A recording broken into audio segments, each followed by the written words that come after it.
morning, everybody.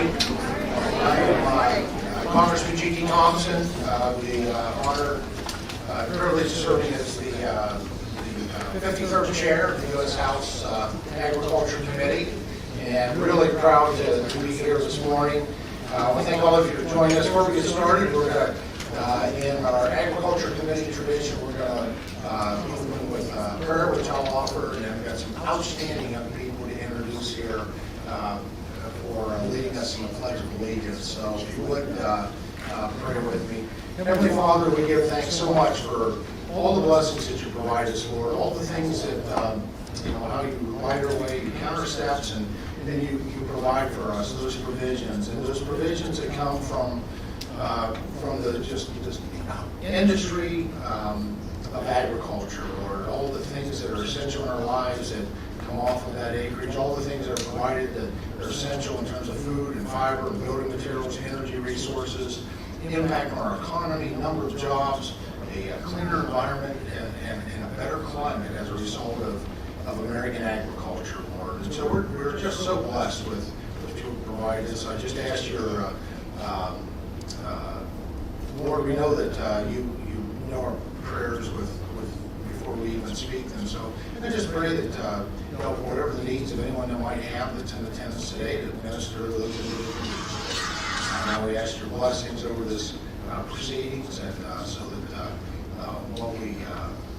the information we're going to receive here today as members of the United States House of Representatives, and specifically the Agriculture Committee, who would use this process and that information to bring glory to your name. And I pray this in the name of my Savior, Jesus Christ. Amen. Pleased to recognize from our local 4-H program, great leadership development program.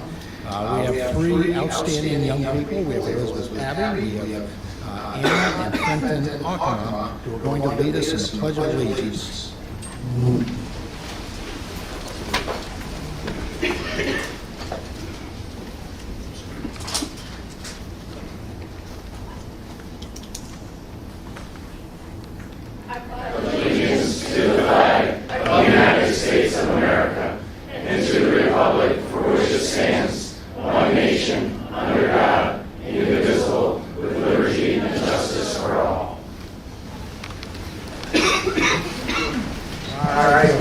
Thank you very much. I want a big hand for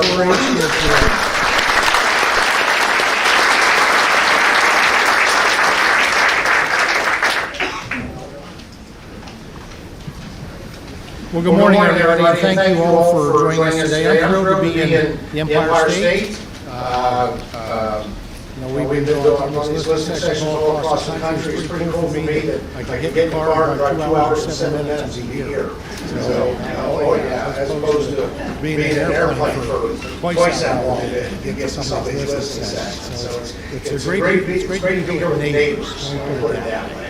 Neighbors here from New York for another great Farm Bill listening session. I mentioned before, I'm Congressman G.T. Thompson, Chairman of the House Committee on Agriculture, and I'm sure many of you know the current Farm Bill is set to expire this year, the end of September. Without a doubt, the most important part of the Farm Bill process is to hear from farmers, ranchers, foresters, producers, key individuals, really in rural America. And I think urban areas as well. This is a bill that's important to every American family. You look at all the applications of the Farm Bill, it's more than food on our plate. Obviously, things are critical to our rural communities, rural broadband, utilities, research, land-grant universities. And so there's just a lot that's packed into this Farm Bill. And so the importance of this is really significant. There's a saying I learned in BC, which could either be before children or before Congress. When it comes to law policy, if you're not at the table, you're probably on the menu. And you are all at the table today, and that is greatly appreciated. There's a lot of places you can be on such a beautiful Friday. The fact is that you're here, and that's greatly appreciated. I'd like to thank my esteemed colleagues for joining me. all great agriculture advocates. We're ready to trade in our dress shoes for our work boots, because that's what it's going to take to get this done right. My goal is, quite frankly, get this farm bill done in a bipartisan, bicameral way, on time, and probably most importantly, highly effective. And so that's our, and we do that by using what God has given us. That's 2 ears and 1 mouth.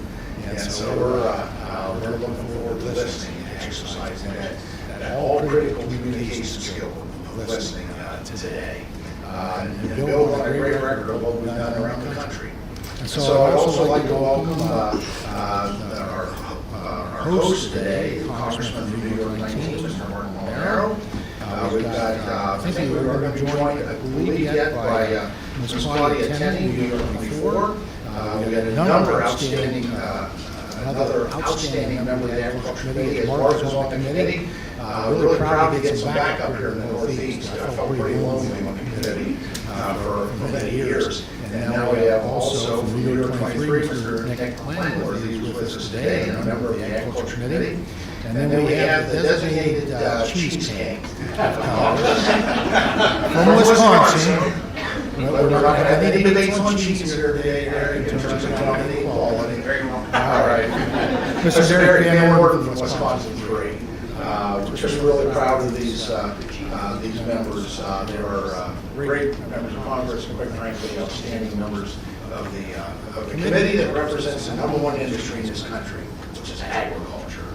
There's no other industry that touches people's lives more times a day than agriculture. So many different diverse ways as well. So like I mentioned before, we're here to listen.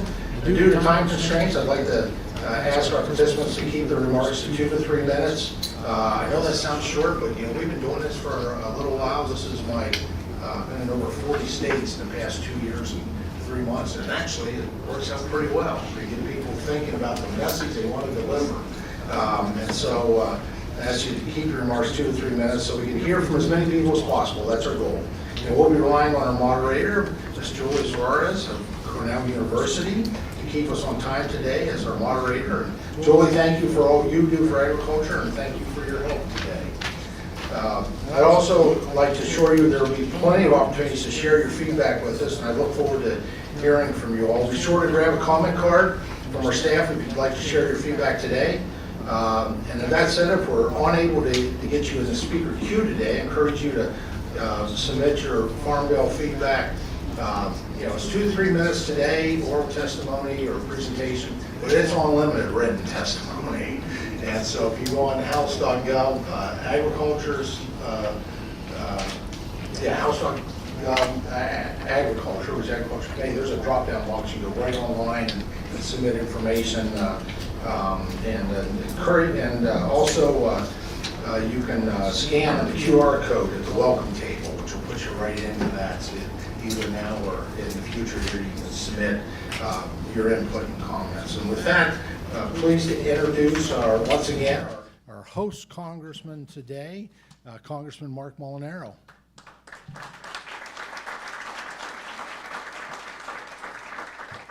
First and foremost, thank you all for being here, and I want to acknowledge and thank the chairman of the committee, G.T. Thompson, who's become a good friend. So the Ag Committee was the committee I wanted to serve on for all of the reasons you in the room could understand. But certainly agriculture, agritourism remains the largest industry in the state of New York and throughout upstate New York. The challenges that face upstate farmers, unique, not entirely different from other parts of the country, but we have our own unique challenges. And so I'm thrilled to welcome GT and my colleagues on the committee to Broome County, and I want to acknowledge that we are holding this session in the place where we proudly proclaim being the home of the first Farm Bureau. And also the 19th Congressional District is the birthplace of the chicken nugget, which I'm told my children tell me has some chicken in it. But I want to acknowledge my colleagues, both local and, of course, Derek from Midway across the country. We're very grateful to have you both here. And want to acknowledge all of you and thank you, both farmers and stakeholders, for spending your time here with us this morning. I wanted to serve on the committee because the Farm Bill comes up once every 5 years, and it's our job now to evolve and evaluate American agriculture policy and how we can use the Farm Bill to support not only upstate farmers and America's farmers, but also those who struggle with food insecurity and the need for quality nutrition, and how we bring those things together. As a young man who grew up on food stamps, I can tell you that I know not only the value of the farms in my home county and now in this district, but also those who struggle to access good quality food and the need to support the most vulnerable among us, and hope to bring that experience to this committee and this effort. Also want to acknowledge the staff. I know GT would do this, but I'll make sure we acknowledge the committee staff and the folks who are with us from each of our offices. They're here also to help us listen, take notes, and to bring that back to Washington, D.C. As well. And so we recognize, certainly in New York and upstate New York, the value of farming and the economic engine that agriculture is.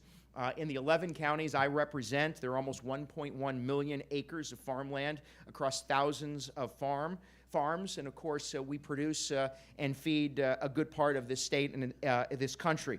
And so whether it's production or processing or simply supporting our local farm stands and markets like this one, we know that agriculture remains an economic engine and job creator all throughout upstate New York and, of course, this country. Now, farming in New York and upstate New York, somewhat, as I said, a little bit more unique. We run the challenges of living in a regulatory environment governed in large part by the state, and of course that provides its own challenges. We have a state where half of our population is 5 hours south, 4.5 hours south, and the other half scattered across all of rural and suburban upstate New York. And the challenges of balancing the demands, right, the markets that we can access in New York City and beyond, with the challenges of maintaining agriculture, farmland, and open space in upstate New York remain real. And so today is an opportunity for us to listen. It's one of many. I hope actually to be able to participate in a few outside of our region. But I can tell you that GT is dedicated to this one principle, and that is to get a farm bill, a bipartisan farm bill, adopted on time and delivered for America's producers, America's farmers, and those that consume, which would be the rest of us. And so today is a valuable opportunity for us to listen. We hope that you take time to give us some thoughtful comment, no matter what your perspective is. And I say this with all of the forums that I hold and the town hall meetings that I have.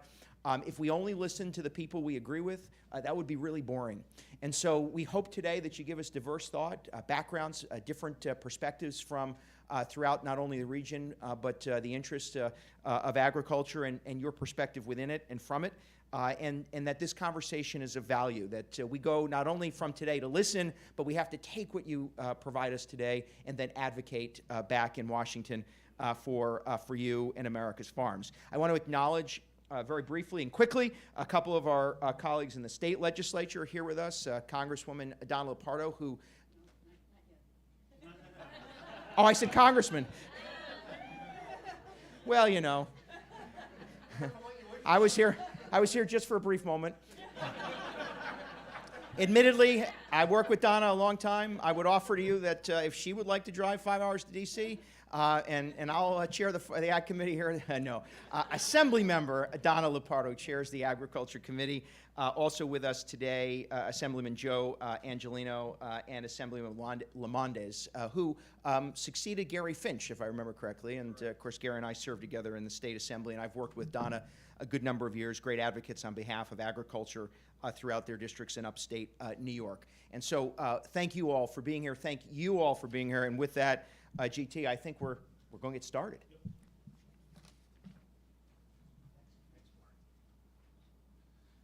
All right, once again, now we'll get started here.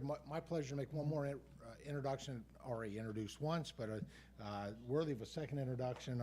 This is an agriculture leader that I met back in with part of the 2018 Farm Bill process when we were in a little further north in New York doing a Farm Bill listening session.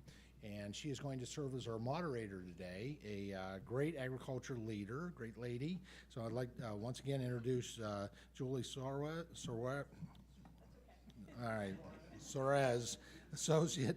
I'm still working on English as my first language.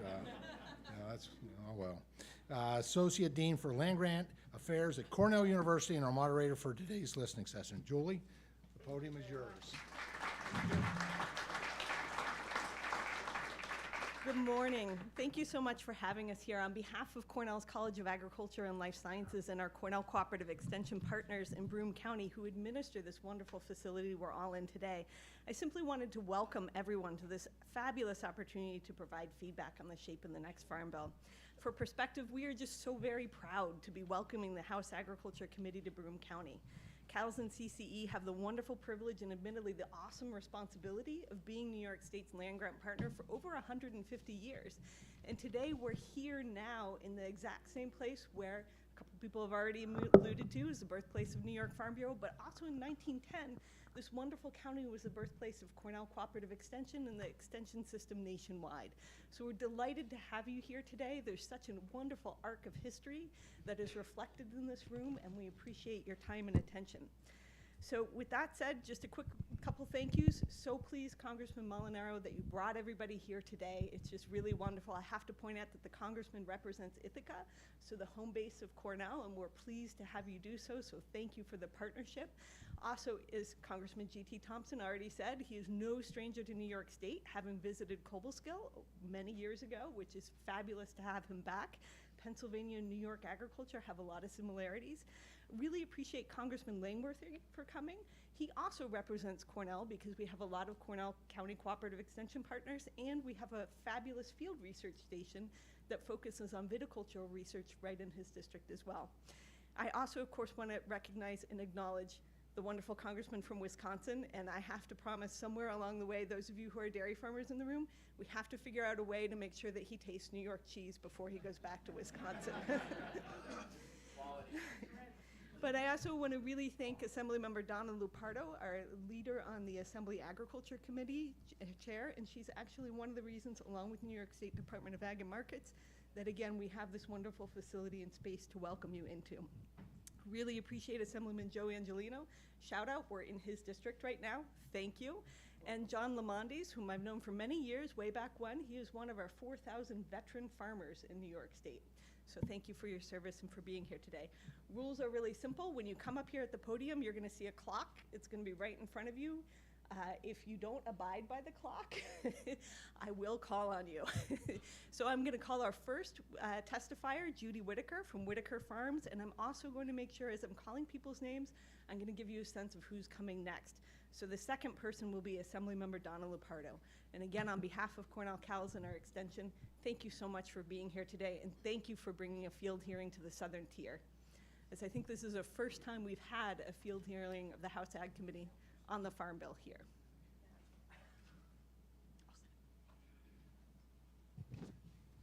Thank you, Julie. Members of Congress, thank you for the opportunity for me to be here to speak today on behalf of agriculture. Good morning, you all, and I would be remiss if I didn't add to the additional comments of welcome to the home of Farm Bureau, Broome County, New York, in 1911. Thank you. I come from a dairy farm. Our farm has been around for 108 years.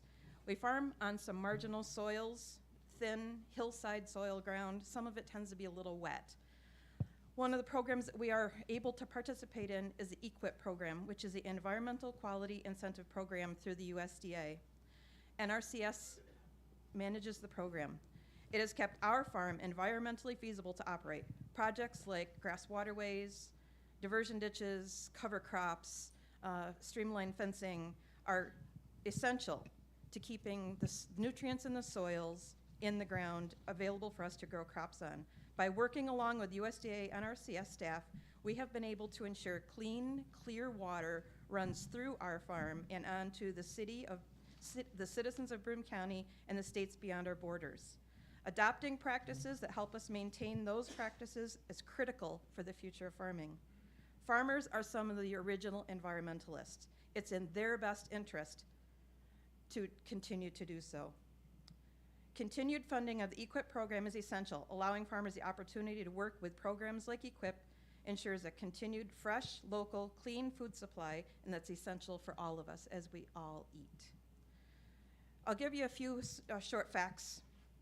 Environmental Quality Incentive Programs, and this is for fiscal year 2022, here in New York State alone, received 667 applications, 387 contracts were obligated, and $14,533,754 were funded to farmers.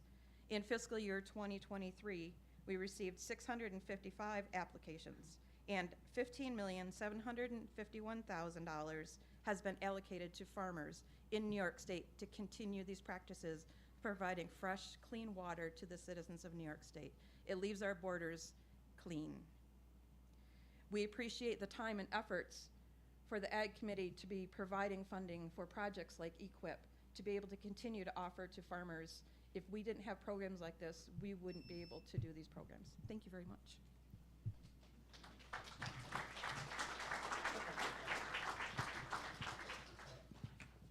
Great, Donna. And next up after Donna is Jennifer Trodden from New York State Department of Agriculture and Markets. Well, hi, everybody. Welcome to this wonderful facility, Congress members. We're really pleased to, oh, that was fast. Hey, thanks, Julie. So after I get done with my testimony, I'm going to run over to the Taste New York store to pick out a cheese for our fellow here. So I'll skip all of the welcomes because that will take up a little bit of my time. But before I do, Congressman Thompson, I want to thank you for sponsoring the Whole Milk for Healthy Kids Act, and perhaps that can get into the Farm Bill on behalf of our dairy farmers. Certainly our schools should have that opportunity to make that decision, so I'm hoping that can get in there. I'm going to take the balance of my time to talk about industrial hemp. Many of the folks in this room know that after the 2014 Farm Bill, I passed a lot of legislation, and then in 2018 to stand up a hemp industry in New York State. We in New York have defined cannabis very specifically into different categories. We've defined it as for adult use cannabis, medical.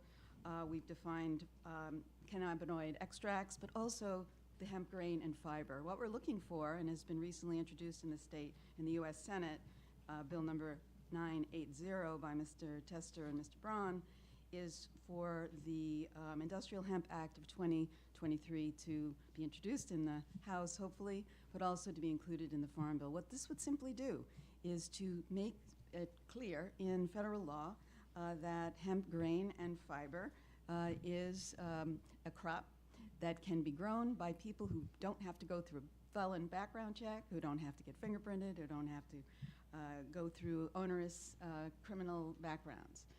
We think it's a commodity crop that people want to unleash the potential of for not only building materials and for nutritious foods, animal bedding, textiles. We are importing goods from out of country to fulfill the need for green products that Americans want to buy. So I would be greatly appreciative if you would look at including, hopefully a House number will come out shortly, S980 into that. And finally, I'd like to back up Judy Whitaker. New York passed a few years ago a bill that I introduced, the Soil Health and Climate Resiliency Act. We are not mandating farmers to use these practices, but we are giving many millions of dollars to help them transition to more soil healthy practices. And I think something in the Farm Bill to encourage that would also be very much appreciated. So thank you very much. I appreciate you being here. Thank you, Assemblymember. Now we have Jennifer Trodden, New York State Department of Agriculture and Markets Deputy Commissioner for Dairy and Food Safety. Good morning. Thank you, Chairman Thompson and members of the House Agricultural Committee for the opportunity to share with you New York State Departments of Agriculture and Markets priorities for the 2023 Farm Bill. Before I begin, I would like to recognize the work of my colleagues at the department and thank the Commissioner for hosting a farm-led Farm Bill listening session tour last summer. Commissioner Ball and staff visited 8 regions across the state and heard from more than 200 stakeholders on their priorities for the agricultural and nutrition titles of the Farm Bill. During that tour, we heard time and time again that the Farm Bill must remain unified, securing a commitment to American agriculture and the critical food and nutritional assistance programs that those who need it most. A few specific priorities include specialty crops. Following the unprecedented market disruptions our agricultural industry faced during the COVID-19 pandemic, the department has doubled down on its efforts to strengthen New York's local food supply chain and ensure its resiliency. As part of our ask, we would like federal funding that would support research and marketing programs for specialty crops that has remained flat over the last 5 years. It is our hope that the Farm Bill will correct this. On a dairy front, New York State is also a leading dairy producing state, ranking 5th in the nation. We are home to approximately 3,200 dairy farms. As part of the Farm Bill ask, we're asking for a better incorporation of the dairy margin coverage program for the farms that we have here in New York State, which are mainly family owned. We also would like make permanent the 2021 supplemental fee changes that were made to DMC that will expire this year, as well as allowing producers to use updated production history to recent levels other than the currently mandated levels, which are from 2011 to 2013. We're also asking for a maximum coverage level to be increased from $9.12 to $12, and Tier 1 coverage to be increased from the current £5 million to 10 million pounds, as well as several other initiatives. With regard to conservation, we are in the midst of creating a pretty robust, environmentally sustainable and climate resilient practices, and we need help in order for our state to be able to meet our ambitious climate targets in the Climate Leadership and Community Protection Act, while not losing sight of our water quality goals. This would include support for programs like the Environmental Quality Incentives Program, cover crops, and soil health. Again, I thank you for the opportunity. Unfortunately, my time is running out, but I appreciate the opportunity to speak here today. Thank you. Great. Thank you, Jennifer. Next up is Jan Naira, Associate Dean of Cornell College of Agriculture and Life Sciences, to be followed by Chris Watkins. Congressman, thank you very much for being here and listening to the comments that are going to have. You know, our food system, in my view, offers this incredible paradox. On the one hand, we have never been more successful at feeding people than at any time in history. On the other hand, it also is a major contributor to chronic disease. It has challenges around equity. It has challenges in meeting intensification. It has challenges on being a solution for climate change and not a contributor to that issue. Now, we can meet these challenges, but it's going to require new knowledge. And that new knowledge needs to come from research. In inflation-adjusted 2019 dollars, we currently spend from public sources about what we spent in 1970 on agricultural research. More than a decade ago, the EU and China surpassed the US expenditures on publicly funded research. And in fact, now China roughly spends twice as much as we do on publicly funded research. The private sector has invested a lot in research. In fact, the private sector research funding now exceeds that of the public sector. The challenge is that private research is primarily driven by short-term needs and profit and does not address all the big challenges that agriculture continues to face. So how did we get here? We have this incredibly successful system, but we also have some real challenges, and in my view, we don't invest enough in new knowledge. It's because we don't suffer enough pain. Now, I'm not talking about physical pain. I'm talking about the things that motivate people to act. And those are challenges that are personal, abrupt, immoral, and happen in the here and now. Unfortunately, the need for agricultural research doesn't meet all those criteria. There is an antidote to that, and I'm looking to you folks for that, and that's leadership. Leadership can make a difference in terms of addressing these things. And what should leadership do? Increase agricultural research funding from 2 to 4% out of the Farm Bill. Invest more in fruits and vegetables, which are essentially a basis for long-term health. Invest in research that provides for a more equitable food system and invest in research that leads to a more resilient and sustainable food system. Thank you. Next, we have Chris Watkins, Director of Cornell Cooperative Extension, to be followed by Eric Ooms, Vice President of New York Farm Bureau. Good morning, panel. I'm going to use a little bit of my time to say I was in Wisconsin yesterday, went out to see my newborn grandson, my first one, and I do admit enjoying Wisconsin cheese, but not quite as much as New York cheese. So I want to speak to the directly in support. I want to talk directly in support of funding for Smith-Lever, the federal part of the U.S. extension system, which reaches over 3,000 counties, boroughs, and parishes across the nation. It is very fitting to be here today in Broome, where the first agricultural agent in the state was employed in 1911, before the national extension system was established in 1914, just down the road. New York stands out across the nation for the level of county commitment to extension. Each county office is independent, which allows them to address the unique needs of each of them, whether it's in 4-H, natural resources, nutrition, ag education, and so on. Approximately 1,400 staff and educators deliver programs to participants in all these areas. In addition, we have strong partnerships with county associations for regional agriculture programs, where we use the Smith-Lever dollars to partner with counties to provide high-level specialist resources for farmers. I would like to make 2 specific points today. The first is the issue of formula funds compared with competitive funds.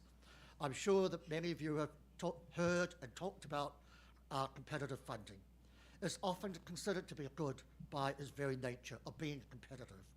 However, as critical as competitive funding is, the necessity of core dollars to provide the infrastructure to meet competitive needs cannot be underestimated.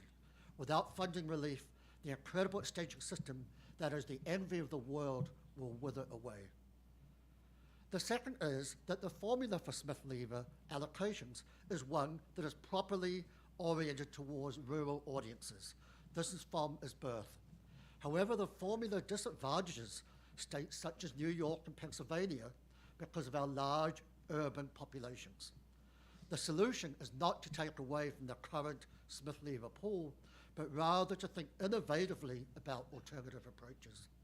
We are proposing a new Smith-Lever line that uses a formula that recognizes the population shift since the Act was first enacted, and the huge potential impact that additional extension resources can provide to urban audiences from cities as small as Binghamton to New York and Philadelphia. So in closing, I'm respectfully advocating for an increase in Smith-Lever dollars to further the work and reach more people at one of the most critical times in history. Increases in energy, fertilizer supply chain, labor shortages are putting the farming industry at risk. In a world where food and resources will become more difficult to sustain, extension is more important than ever. Thank you so much for your time. Thank you, Chris. Next up is Eric Ooms, Vice President of New York Farm Bureau, to be followed by Assemblyman John Lamondes. Okay, very good. Thank you for having us here. Thank you for hosting today. I just want to say thank you to Congressman Molinaro and Langworthy, because 20 years ago we did not have the representation from the Northeast, so we weren't having these things. But over the last 20 years we've had representation, and thank you, G.T. Thompson, for taking the time to hear our concerns. Over the years, we always complained about a lot of dairy issues, and I have a list here for you. But it's not like it used to be. We have a lot of tweaks that need to happen. I think our dairy program is much better than it has ever been. Let me start by saying my family and I have a dairy farm in Kinderhook, New York, and our milk is made into Beecher's cheese in New York City. And we also belong to the Cabot Cooperative, which makes a great cheddar as well. So a couple of programs real quick. Dairy margin coverage. We'd like to see the pounds covered increase if that's possible. Right now we're looking at covering about a 225 cow dairy farm, which is great, but if we could do more there. We'd also like to see the rate go up. Right now it's about $9.50. Anything higher would be really great. On price discovery, I know the industry has gone back and forth on how to do this, but the higher of for the Class 1 price discovery needs to be put back in. And frankly, if it needs to be done legislatively, sooner rather than later would be best. We also need to accomplish better reporting. Again, these are all things that are doing well, but we need to do them better. On federal market orders, block voting continues to be necessary, I believe. However, if there needs to be changes, I think it's possible to do a modified block where the co-op will vote, but alert their members, this is how we voted, and you can vote differently. Here's how you give us the tools to do it. It empowers the farmer, but it also allows for the system to actually work. On insurance for dairy, we have livestock growth, gross margin and dairy revenue. Again, both of them have been working, but we need to continue to work on them. Market access, 17% of our dairy is being exported. We need to make sure we continue to foster that. And when it comes to rural America, we talk about SNAP. Everybody thinks that's a city thing, and it is, but it's also a rural America. Food insecurity in rural America is higher than it's ever been. And lastly, and I'm touching on dairy, our president of New York Farm Bureau will be touching on everything else today. Conservation program for my farm, for my money, the EQIP program is the best thing that Congress does. It requires sweat equity from us and cash from the federal government. Last, continue your push on school milk. Thank you. Eric, thank you. Next up is Assemblyman John Lamondes, and after Mr. Lamondes will be Sherry Tomaski. Thank you, Julie. Thank you, members of Congress. It's a pleasure to be here and with my colleagues, Donna Lupardo and Joe Angelino. I appreciate it. Two very quick points. One, actually three, to Julie's mention of Penn State Extension. As a Penn State graduate, College of Agriculture, I want to just put a shout out to my alumnus organization for all that they do. And the first point I want to make is very simple. With respect to the Farm Bill and the H-2A program, I would ask that you really take a deep dive and look at that, because it needs to be reviewed. And I think the way specifically that the states are blocked together really hurts New York. For example, my own H-2A worker, $16.95 an hour, plus free housing, plus free utilities. The only thing he pays for is food, and he makes more than my wife with a bachelor's degree and a master's degree working professionally. That's a hard pill to swallow. I just want to give you all perspective on the imbalance there with respect to how the states are grouped and that labor rate that is imposed upon us as I see it. Secondly, I want to echo the previous speaker's comments about the EQIP program, which I think bears mentioning. It is a critical program. However, the rigidity with which it is sometimes applied should be looked at. I think sometimes the NRCS employees are afraid. I have had feedback both from anecdotal and personal experience. The NRCS workers are sometimes so afraid to apply common sense to situations that arise on every farm, because they're all different, that they are afraid to do what might be right on this farm that is going to be different in Broome County than my farm in Onondaga County. And so I just ask that you take a look at that. I would be glad to follow up with you in any way, shape, or form for more detail, but I think that bears mentioning. So thank you very much, Julie. Thank you. Thank you, Assemblyman. Next, we have Sherry Tomaski. Sherry is the SNAP Bureau Chief of the New York State Office of Temporary and Disability Assistance, to be followed by Jeff Holliday. Thank you, Julie. Good morning, and thank you for having today's hearing and for giving us the opportunity to participate. And Congressman Molinaro, I want to thank you for your personal story and your experience and sharing your experience with food stamps. I think humanizing that formative experience is very important to understanding the program. I'm here today to represent the New York State Office of Temporary and Disability Assistance. We are the state agency that oversees the administration of SNAP in New York State. We are one of 10 states with a state-supervised, county-administered SNAP program, And through the work of the state's 58 local departments of social services, more than 2.9 million New Yorkers receive SNAP benefits each month. SNAP enrollment has grown more than 14% statewide since March of 2020. Here in Broome County, for example, over 26,000 individuals participate in SNAP, and in January of 2023, received more than $7.7 million in benefits in that month. New York State has a strong commitment to SNAP and has been a leader in expanding eligibility, ensuring efficiency, and improving access to SNAP. It is with this experience that we would like to make the following recommendations for a strong farm bill that supports low-income households and the vulnerable populations across our state. First, we recommend that SNAP benefits be made more readily available to needy college students without a separate work requirement, and that SNAP eligibility is extended to all legally present non-citizens. Additionally, it's important that SNAP disregard additional earned income, which would both encourage work and reduce the benefit cliff that is faced by many low-income households as they join the workforce. It's also vital that many of the pandemic-era flexibilities, like telephonic signatures, remain in place. This would help to streamline administrative processes and procedures for our districts. It would also be administratively helpful to ease data sharing limitations, which would support cross-program enrollments for low-income families who are eligible for multiple programs. We would also like to ask that successful demonstration projects in New York, like the state's Combined Application Project and the Elderly Simplified Application Project, be made permanent.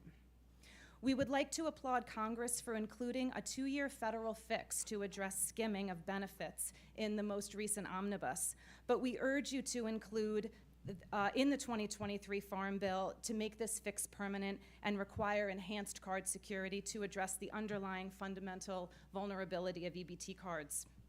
We would like to also ask that the Farm Bill exclude the state quality control error rates for 22 and 23, so they do not result in state fiscal penalties during this unprecedented time.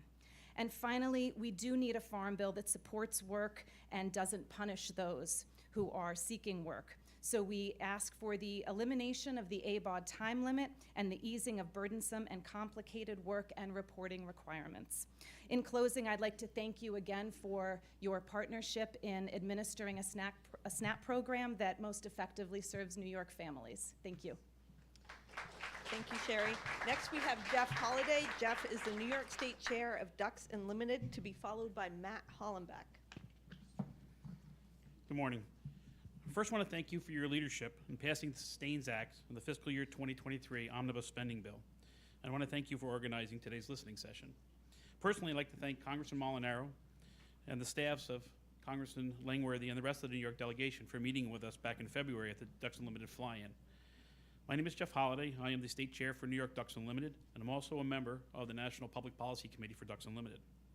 DU is the largest wetlands and waterfowl conservation organization in the world, with well over 1 million supporters. And it was founded right here in New York State in 1937. Since that time, Ducks Unlimited has preserved more than 16 million acres, and that continues to grow. New York alone has more than 14,000 dedicated members across the state, so I appreciate the opportunity to speak on their behalf today. Because of the conservation provisions within the Farm Bill, vast opportunities and quality land in New York and across the country afford sportsmen and sportswomen a wide array of outdoor activities. Much of this is due to the role that farmers play in wildlife conservation. Ducks Unlimited is proud of our long history in partnering with farmers and ranchers in order to develop and deliver conservation. We look forward to continuing our work with you to sustain our natural resources, as well as benefit our rural communities. In the Farm Bill, the conservation programs included in the Farm Bill are a key part of the safety net used by farmers and ranchers to maximize on-farm efficiency and productivity while maintaining soil health, water quality, and wildlife habitat on their lands. Conservation is in high demand across the country, and specifically here in the Chesapeake Bay watershed, which the headwaters start in New York. We and our partners respectfully ask that you and your colleagues strengthen support for the most efficient and important voluntary and incentive-based conservation programs in the Farm Bill. Of note, we hope to see strong wetland and grassland protections continued in this Farm Bill. We support strong funding for important working lands programs like the Regional Conservation Partnership Program, RCPP, EQIP, which you've heard a lot about today, and the Conservation Stewardess Program, CSP. A robust agricultural conservation easement program, ASEP, is very, very critical. This is a very popular program across the country where demand far exceeds the available funding. And we also ask for an improved conservation reserve program through expanded locally led efforts that improve wildlife habitat. A lot of CRP acres are enrolled in hunter access programs. Just to bring home what we actually do, this past October, the 2022 State of the U.S. Birds Report was released and shockingly revealed that over 3 billion birds, one of every 4, have been lost in the last 50 years in the U.S. Birds in the U.S. show downward trends in every habitat except in wetlands, where comebacks of waterfowl and water birds show the power of funding and policy investment. And that report can be found at stateofthebirds.org online. DE looks forward to working with you, Chairman Thompson, the members of the Ag Committee, and as well as the rest of the Congress in writing a 2023 Farm Bill that sustains our natural resources. Making working lands programs more accessible to landowners, farmers, and ranchers benefits every one of us. Thank you for your time today, and more importantly, thank you for your leadership. Thank you, Matt. Thank you. Next up is Matt Hollenbach. Matt is the owner-operator of Hollenbach Cider Mill, and to be followed by John Bartow. Hi. Thank you guys for your time. I am the 4th generation owner of a 90-year-old agricultural processor and the 1st generation orchardist and agroforester. I also am a board member of my county's CCE and a beneficiary of EQIP and CSP. So I'm a big fan of all of those. But I'm here specifically today in my capacity as a land fellow for the National Young Farmers Coalition. And I want to speak to land access for young beginning farmers. I am in a bedroom community for Ithaca, which means when looking for land, I'm competing with the deans of the law school. And you cannot make money if your land costs as much as an Ivy League dean is going to pay for it.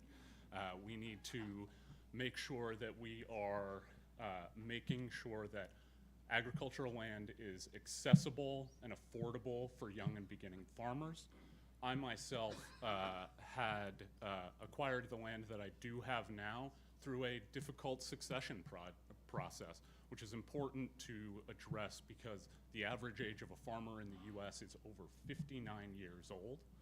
We need to replace our farmers, not simply consolidate farms. I got every single loanable dollar for the land that I own. I was still $50,000 short of what it would be worth in the real estate market. I was able to, through my large and generous social network, come up with that funding, but that is not an option for everyone.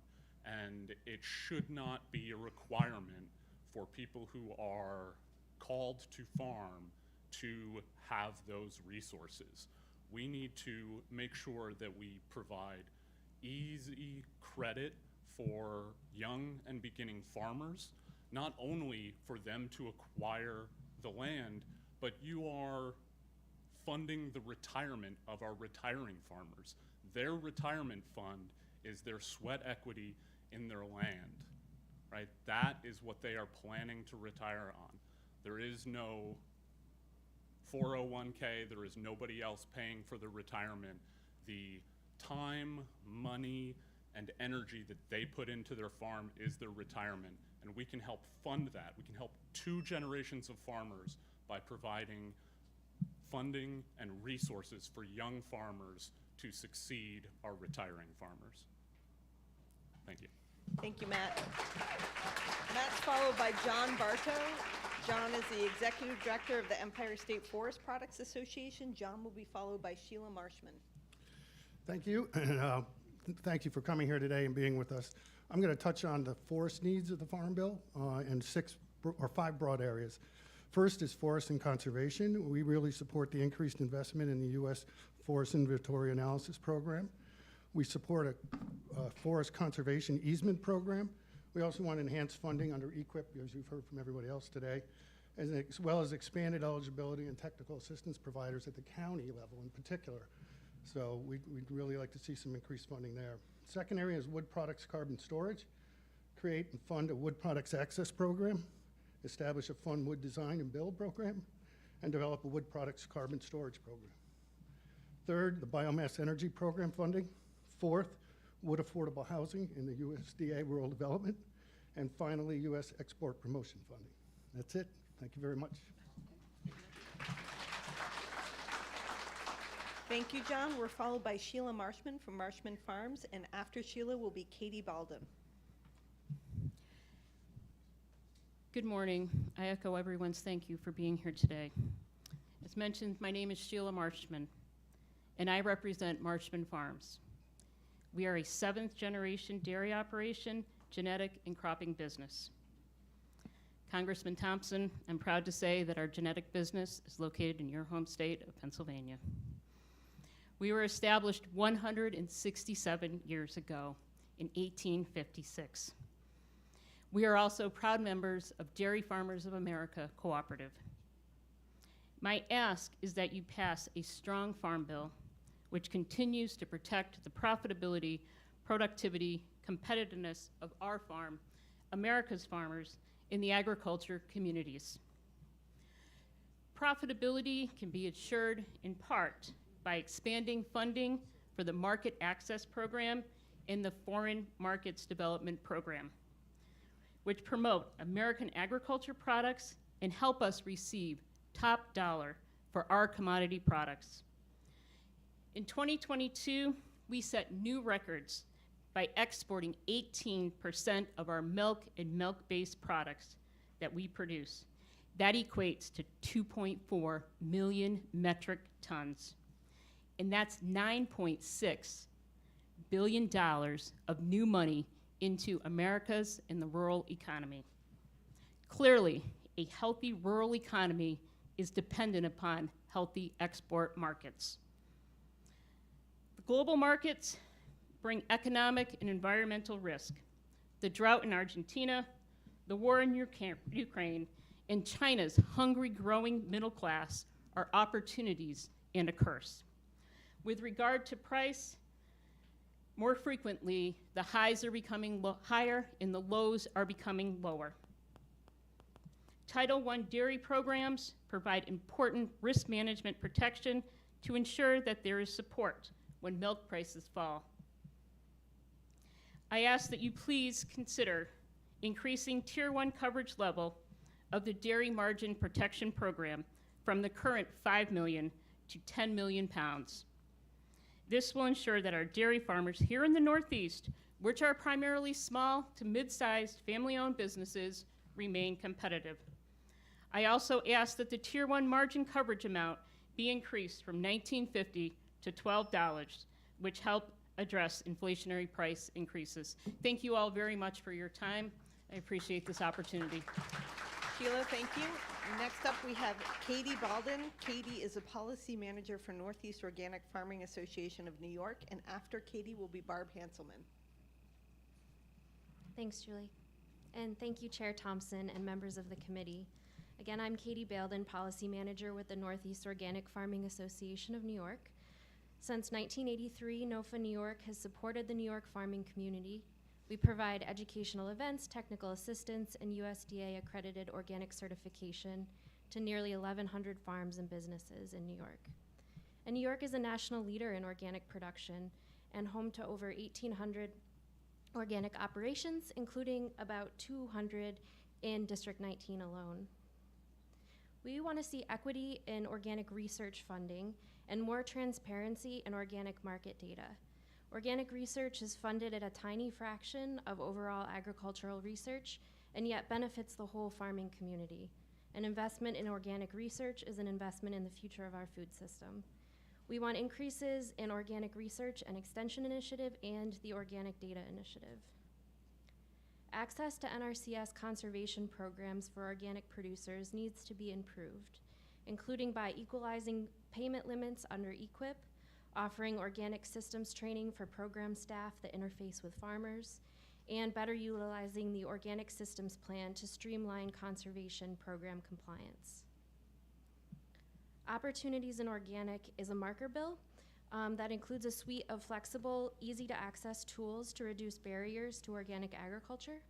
It will modernize reimbursements for organic certification, increase technical expertise and support within public institutions and NGOs, and expand support for producers transitioning to organic. We urge you to sponsor this bill. We are experiencing a crisis in organic dairy right now, where farmers are facing extremely inflated costs of production. If we don't act now, increasing numbers of dairies will close their doors. We need a safety net to support organic dairies that is based on actual costs of production and organic market data. I urge you to support the Organic Farmers Association proposal. Agriculture is particularly vulnerable to weather extremes. As our climate changes, we must be sure that farmers have the tools they need to not only build climate resilience and lower emissions, but also meet our climate goals with incentive-based solutions. Please support the Agricultural Resilience Act. Thank you again for your time and for this opportunity to share NOFA New York's priorities for the Farm Bill. Thank you. Thank you, Katie. Next up is Barb Hanselman. Barb is representing Delaware County Farm Bureau as the president, and after Barb will be Andrew Pizzullo. Thank you. I'm a rubber to the road kind of person, so I will just say thank you so much for listening to us. I do serve as president of Delaware County Farm Bureau, but I've been a farmer my whole life. My family operates Del Rose Farm in Delaware County. Farming is important to our rural United States. Delaware County is one of those places that if ag doesn't roll, I don't know what it'll do, like so much of the United States.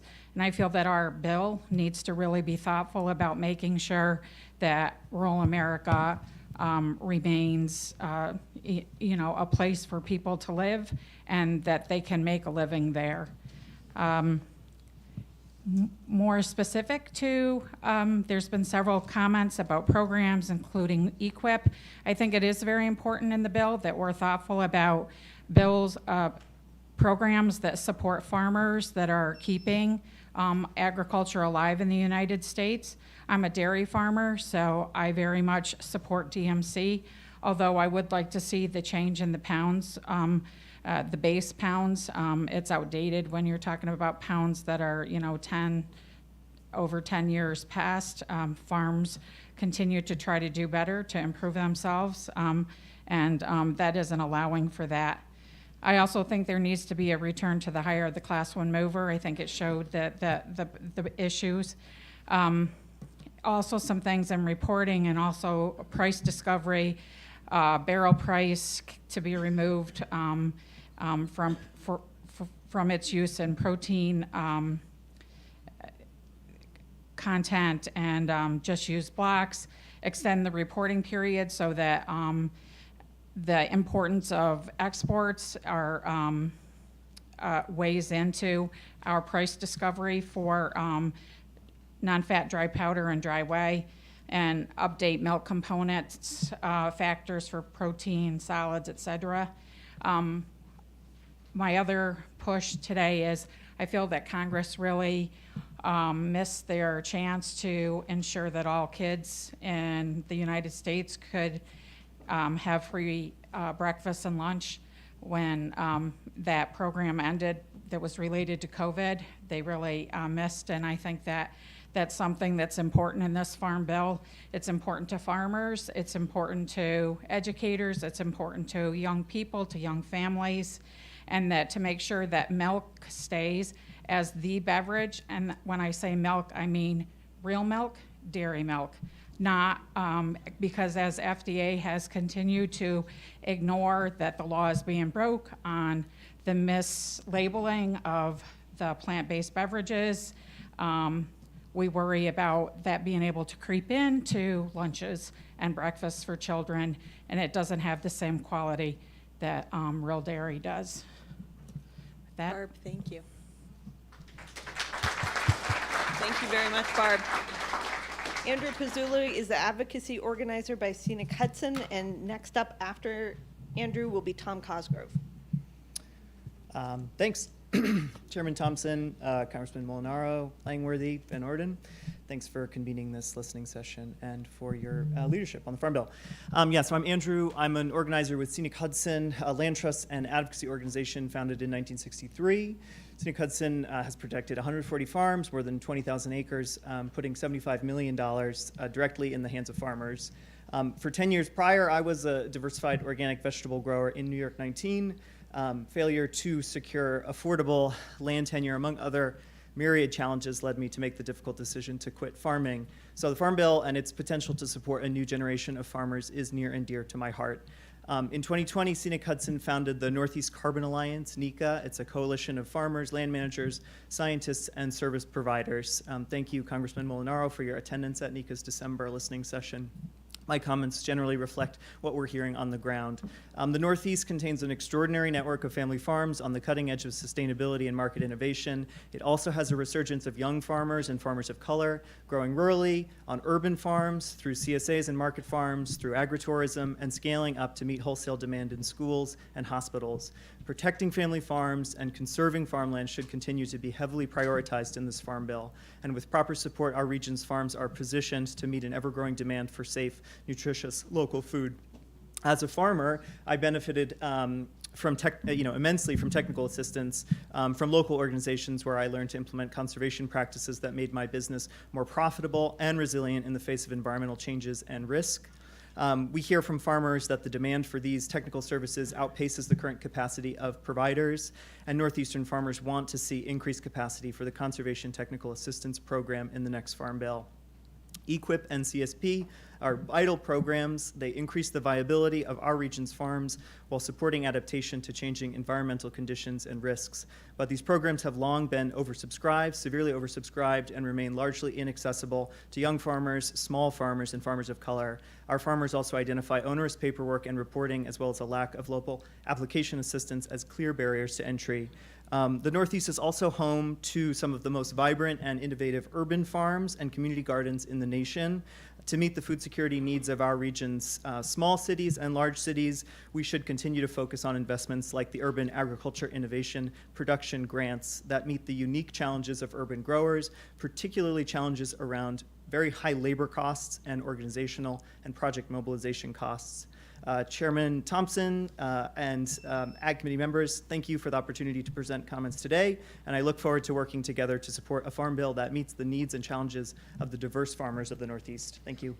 Thank you, Andrew. Next up is Tom Cosgrove. Tom is representing Farm Credit East, is the Executive Vice President. Tom will be followed by Zaid Kurdi.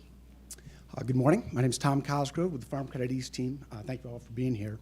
So Farm Credit, we're part of the National Farm Credit System, provide credit financial services to our 18,000 members in New York, New Jersey, and all of New England.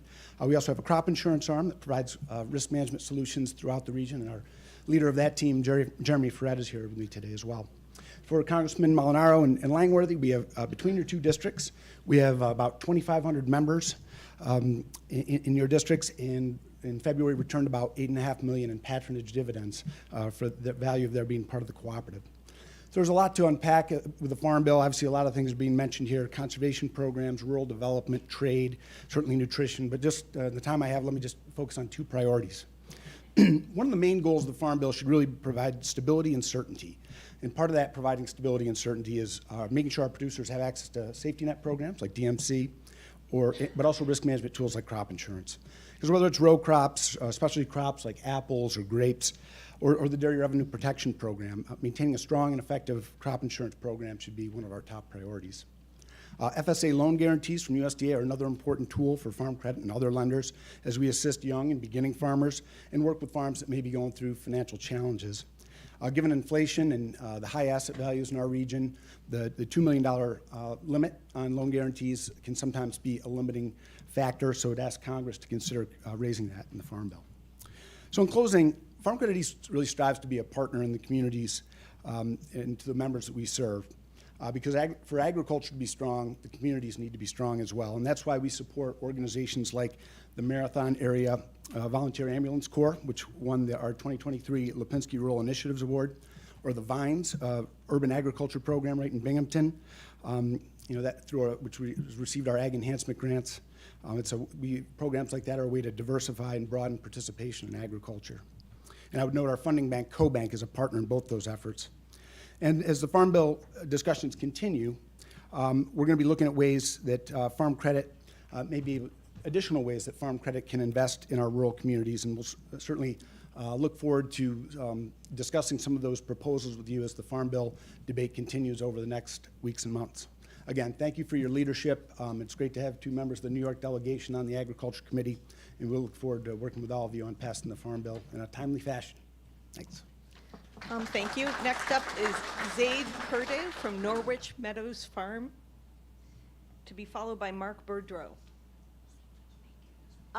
Sorry, I just heard Zaid can't make it. Never mind. To be followed by Mark Boudreau from the Rural Health Network. Mark, you got to hop fast.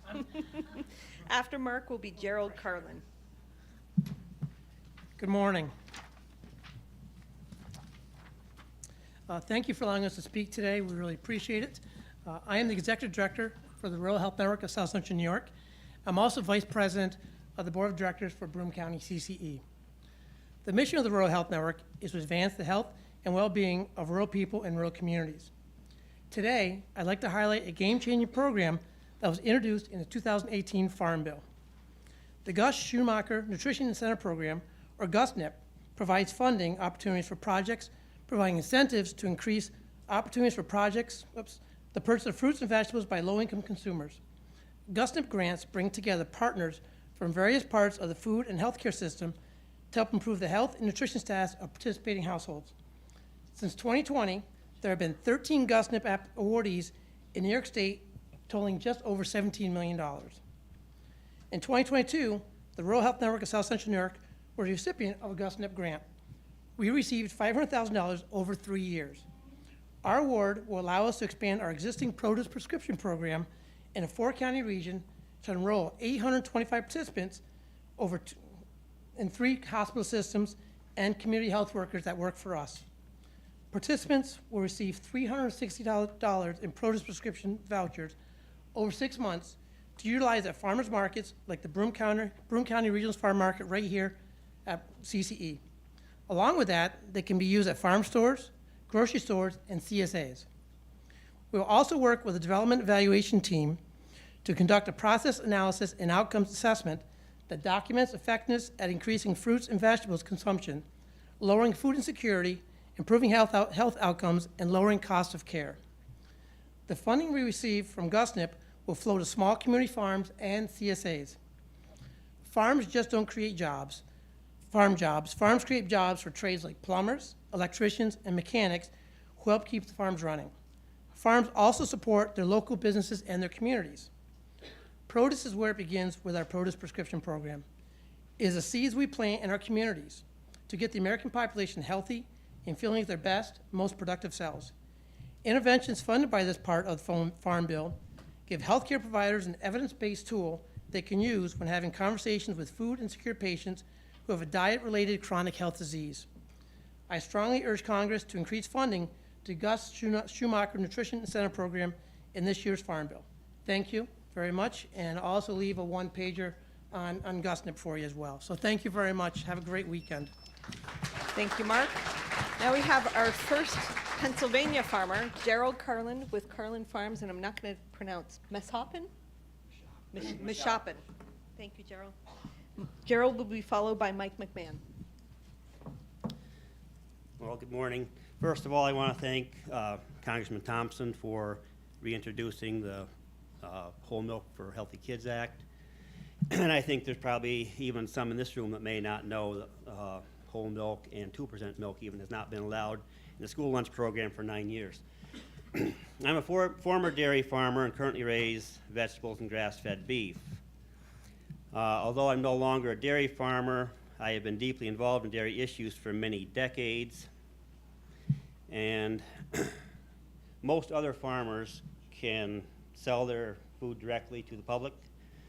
However, dairy is very capital intensive and highly regulated by the federal government that has been both an active and passive player in the demise of the family farm. The number of dairy farms in the U.S. stood at 1.1 million in 1964, 300,000 in 1980, and 27,000 932 in 1922, a decline of over 97% since 1964. Although many factors are involved, money is a big issue, and Food and Water Watch reported the average U.S. dairy farm managed to turn a profit in just 2 years since the year 2000. Dairy farmers who have farmed for 40 or 50 years borrow money or run up short-term debt constantly, even just for day-to-day activities. This is shameful. American Farm Bureau Federation admitted in an April 5, 2023 letter to Ag Secretary Tom Vilsack that the average dairy farm in the U.S. lost $6.27 per hundredweight of milk in 2021. This means $14.1 billion in loss nationally, and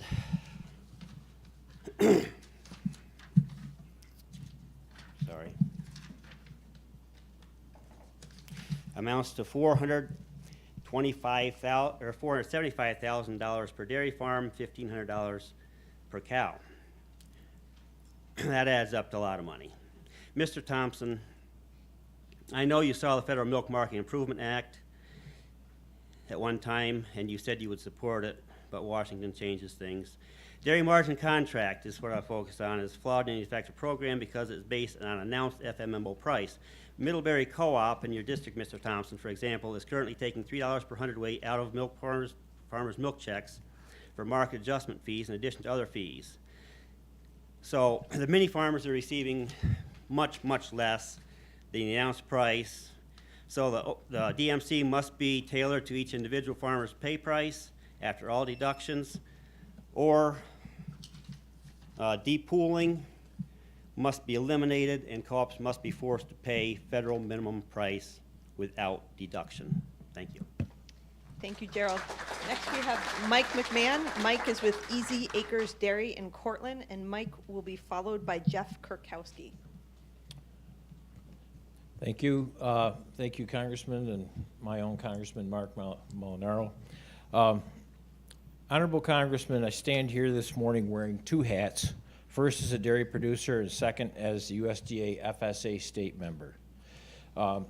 As a dairy producer, I'm just going to roll through this because you've been hearing it over and over again. Certainly to change the numbers on the dairy margin coverage, to bring them up to date, to address the fact that farms are getting larger. But it's a great program, and it does take some of the noise out of the milk price roller coaster. Addressing the inequity of the labor cost situation, I realize, and you realize, that New York, like California and Washington State, are burdened with labor costs which amount to nearly twice the level of the federal minimum wage. I realize the repercussions of raising the federal minimum wage, but something needs to be done to level out the playing field for these great dairy states. Moving right along here. Climate change resiliency, Congress must realize that there are practices such as cover crops, lagoon covers, things of that sort that can help a great deal toward carbon sequestration when implemented on farms, but they're expensive and they don't necessarily add anything to the farmer's bottom line. There are watersheds that are currently paying $20 to $25 an acre for cover crops when our actual cost is somewhere between $42 and $48 an acre. And exports, I would ask you to continue to hold Canada's feet to the fire in terms of the USMCA agreement. They are our third largest importer of U.S. dairy products, but in the past they have maneuvered to defy the rules of this agreement, so keep an eye on them, please. Then I have the word immigration with about 10 question marks behind it. 4 years ago I testified in front of Congress about the immigration issue on farms, and would be happy to explore that further, but I won't take up your time right now. As a state committee member, there's a couple things I'd like to talk about. First is that the NRCS determinations of HEL land, wetlands, legacy sod are now taking up to 3 years to be made. And farm operations are being held up unnecessarily while we're waiting for these decisions. If this is a labor issue, then please put more money into the NRCS so that they can increase the number of technicians they have to get these decisions out to the farms quicker. Secondly, introduce to the USDA the novel idea of social media. This is the 21st century, and at this point, 80% of beginning farmers don't realize that FSA is here and we're here to help. They get their information and their news from social media, and USDA is not allowed to use it. So, and then lastly, the latest push from the USDA is to establish Farm Service Agency offices in the 17 largest cities in this country. Agriculture, urban agriculture, such as rooftops, playgrounds, classrooms, empty lots, and community gardens. In New York City alone, there are 567 acres that could be growing produce, poultry, and small livestock. The challenges are that the USDA has no programs in their playbook. The FSA has no programs in our playbook that can help these people in urban agriculture. That needs to change. Thank you very much. Thank you, Mike. Next is Jeff Kurkowski with the National Pipe Sales Manager, and Brad Vickers will follow Jeff.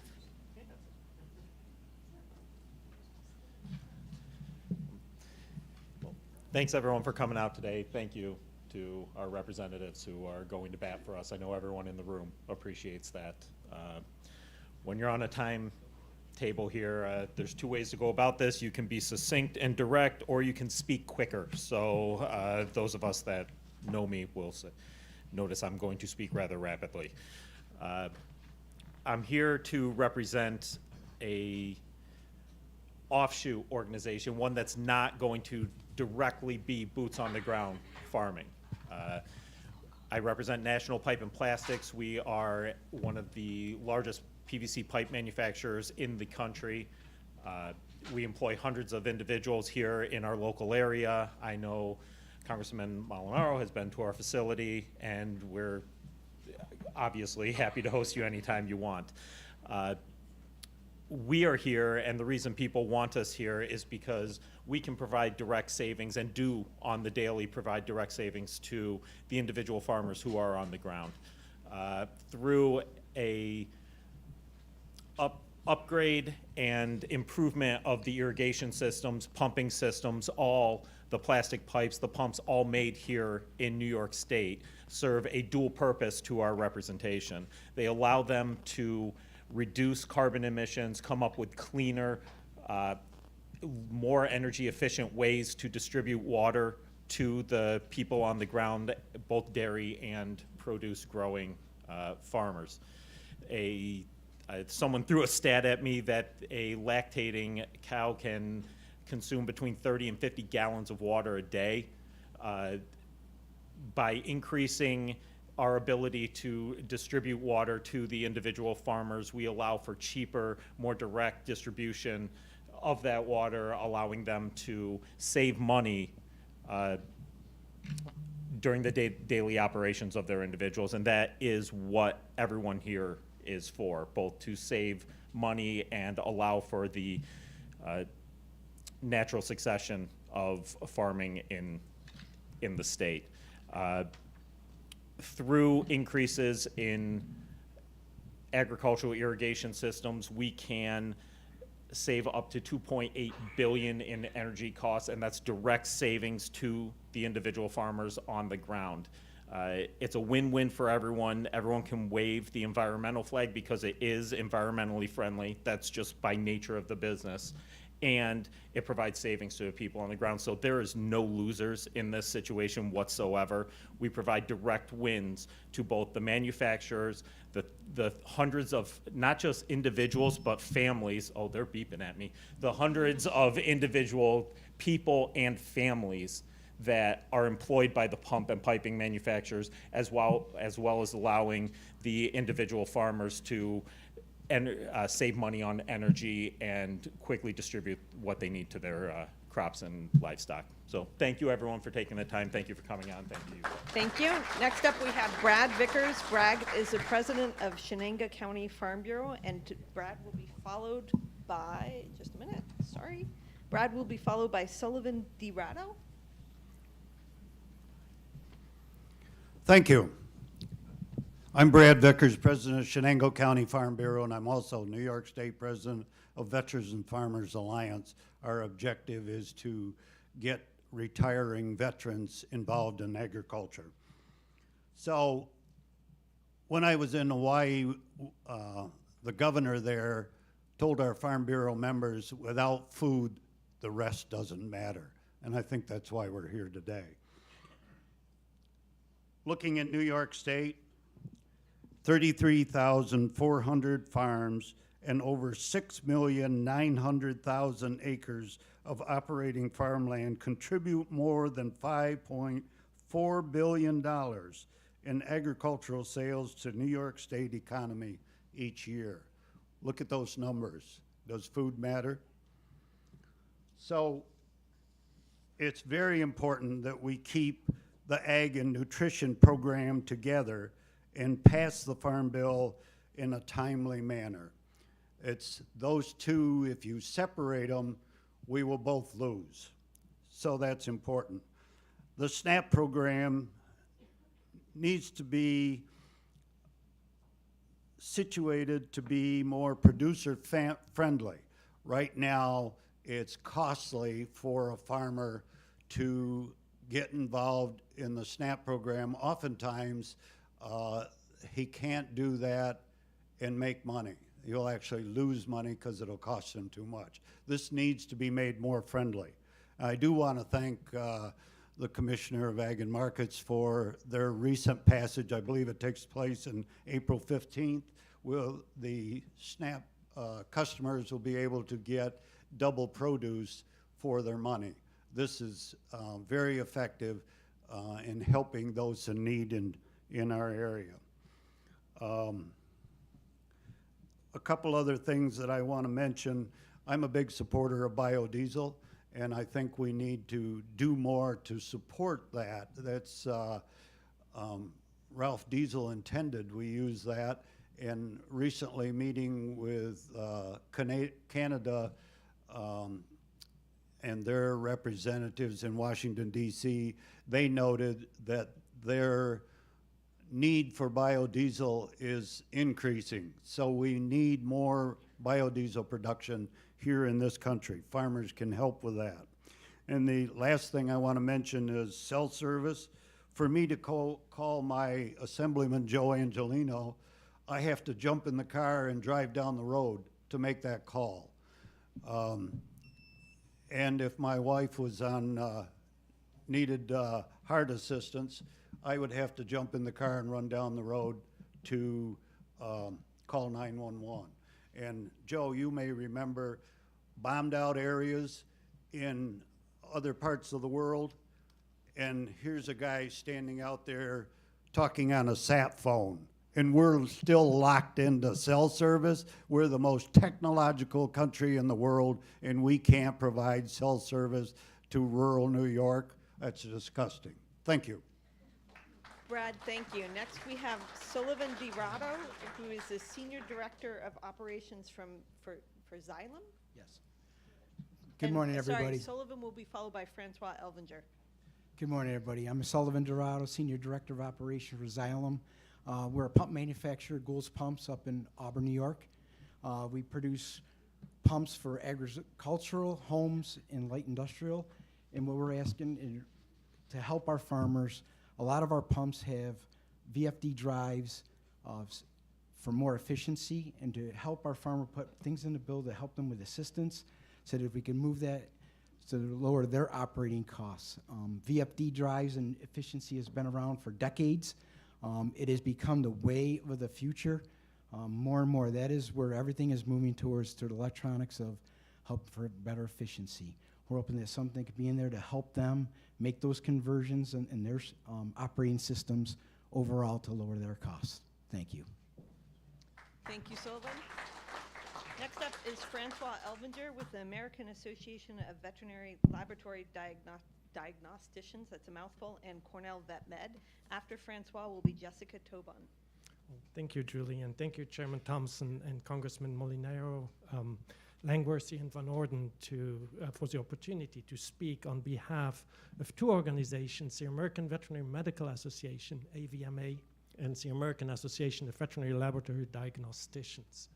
I'm Francois Elvinger, the Executive Director of the New York State Veterinary Diagnostic Laboratory at Cornell University College of Veterinary Medicine, another agriculture and animal health and productivity oriented college at Cornell. AVMA staff in DC has been in contact with you and told you about the Healthy Dog Importation Act that will implement common sense regulations to ensure the health of dogs entering the US and help reduce the spread of diseases to animals and people, diseases that we detect in our diagnostic laboratories.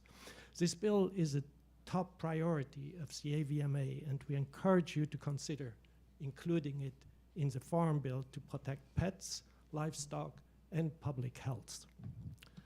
Furthermore, on behalf of the AAVLD and of food, animal health, and productivity, food security mentioned by Congressman Molinaro, and also our export markets that were mentioned before by some speakers, I advocate for critical additional funding for USDA APHIS's National Animal Health Laboratory Networks, and NALN, a top priority to maintain readiness to protect U.S. livestock and poultry from high-consequence disease outbreaks like foot and mouth disease, African swine fever, and the current high-pass avian influenza outbreak. As a veterinarian and executive director of Level 1 NALN Laboratory in New York State, currently heavily involved in the HPAI funding response, I urge you to increase the authorization to NALN in the Farm Bill to $45 million annually and include $10 million annually in mandatory funding to help us run the hundreds of thousands of samples that we currently test for avian influenza in all of your districts. Thank you very much. Francois, thank you. Next up, we have Jessica Tobon from Iridescent Earth Collective, and after Jessica will be Helene Dombrowski. Hi, good morning. Really appreciative of being here today. It's like my third time this year that I've had the opportunity to speak to representatives. I'm part of Iridescent Earth Collective. We're a queer, Black, trans, Latinx collective from the Bronx. We're working to increase community capacity for food distribution in our hometown of the Bronx, but of course beyond as well. And after dreaming and struggling for many seasons since 2020, we've now secured a lease to steward half an acre of land in Delaware County in the hamlet of Delancey. And then up until last week, that land belonged to Tom Hudson of River Haven Farm. He was a beef operator, fourth generation farmer with no heir to inherit his farmland. American Farmland Trust, with the support of many community stakeholders, acquired the land. It's already under conservation easement with the Watershed Agricultural Council. We'll be farming there, and we'll be part of a growing agrarian commons, which will provide beginning farmers like myself access to land in the form of leases, which we need. And then as well as allowing older farmers to retire gracefully and giving us a set of opportunities to continue the land stewardship that he has done throughout all his years, including protecting the waterways of the West Branch of the Delaware River and many other practices of soil remediation. So I'm asking for direct support for beginning farmers like myself. I know of programs like WIQUIP, but without the experience and the capital to even get started, it's nearly impossible to access those programs. I've benefited from direct stipends that have been given to me to be able to cover my housing and other costs of living and farming up here. And so just asking for more of like an investment in farmers directly. There's so many great institutions and nonprofits that provide this support, but sometimes even like some extra bucks in your account go a long way in terms of going to work and just having like a good day. And then we already had an outreach event in Delaware County and in Hamden a couple weeks back. We received so much support. We were able to hire a local caterer to support the event. So we're, as a group, collectively, we're already investing dollars in Delaware County. And I guess we're asking for more of that investment into us so that we can contribute to the economic growth of the region and to continue it being a vibrant farm community, and especially for folks like myself who didn't have access to farmland, but now I have this opportunity and want to pass it on. Thank you so much. Jessica, thank you. Next up, we have Helene Dombrowski from Dombrowski Orchards in the Hudson Valley, and after Helene will be Dwayne Martin. Hello, my name's Helene Dombrowski. I'm a second-generation apple farmer in the Hudson Valley. You may have passed my farm if you've ever traveled southbound, exit 17 and 18, the orchard on the side, that's me. One thing I wanted to talk about was thank you for the programs that the Farm Bill does have. In 2000, we suffered a tremendous loss due to hail. We couldn't afford crop insurance back then, and we were wiped out. But thankfully, for the emergency funds that were available through loan programs, we were able to go for another year. 2010, wiped out again. But again, for crop insurance, it saved our farm. 2020, I just suffered another tremendous loss. If we didn't have these crop insurance programs, we would not be able to exist. Our farms, we would have had to sell, houses would have been built, and farmland would have been lost. Second thing I want to talk about is ag education and the future generations. I have my 2 kids with me, and hopefully I can maintain this farm. My brother and I run it now. My dad is, I guess, retired, but I never heard of a farmer retiring. But because of medical reasons, he can no longer farm. But ag education, BOCES system, very crucial to farmers. We need technical people to fix engines, plumbing, piping, irrigation, those type of things in the high school levels that kids can get excited about farming. So we can have, like Jessica said, those opportunities presented. But the next generation of Americans are not interested in farming. For me, it's priceless. I have my little apple bubble down in the valley, and COVID wasn't an issue. Again, we were extremely busy feeding New York City because we were pumping tons and tons of apples into the food banks. The second thing is ag nutrition. New York schools, all schools in the US, should have US food, plain and simple. I mean, there's no questions. School lunch program, I brought some apples from the Hudson Valley, enjoy them, but kids should not be eating Washington State apples in New York schools. I'm just against that, that's just me personally, but, and they shouldn't have a fruit cup when you have the opportunity to have a fresh apple that was grown not even 10 miles down the road.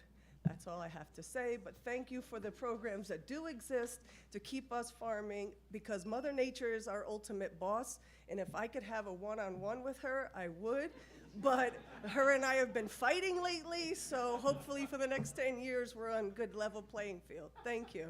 Helene, thank you. Next up, we have Dwayne Martin. Dwayne is with the New York Center for Agricultural Medicine and Health, to be followed by Tina Miner-James. Good afternoon, Congressman. Besides working at the New York Center for Agricultural Medicine and Health, that's my off-the-farm job. I'm also a former dairy farmer from Delaware County. We still are maintaining our farm, growing crops and beef cattle. Right now, we're asking for funding in the Farm Bill for the National ROPS program. I'm the ROPS coordinator.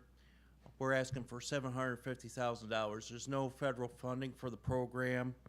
Roll bars save lives on tractors. I want to thank Congressman Angelino and his colleague next to you, who's a veteran. I'm sorry, I could not remember your name, sir, but I appreciate it, the work that you've done in the Assembly on this. But there's no federal funding. And our 2 highest wait list states are Pennsylvania, that has nearly 240 members as of this morning, and our second highest state is Wisconsin, which has 201 farmers waiting. When their farm suffers a deadly tractor rollover, 7 out of 10 of those farms fail or go out of business within 5 years. And that's a $1 million loss, according to the University of Iowa when they did a study of it in the community. The average rebate savings for farmers between $1,200 to $1,500, and what we're asking the Farm Bill could do as many as 500 tractors a year. Right now, our wait list is just a little over 2,000. This program saves lives. And one other thing is, I'd like to thank you, Congressman Thompson, as a former dairy farmer, for all the work you've done on behalf of this nation's dairy farmers. Thank you very much. Thank you. Thank you, Dwayne. Next, we have Tina Miner-James, who is a CTE agriculture teacher and FFA advisor in Windsor, New York. And after Tina will be Emily Dakar. Good morning. Thanks for being here. The first sentence of the FFA Creed begins with, "I believe in the future of agriculture."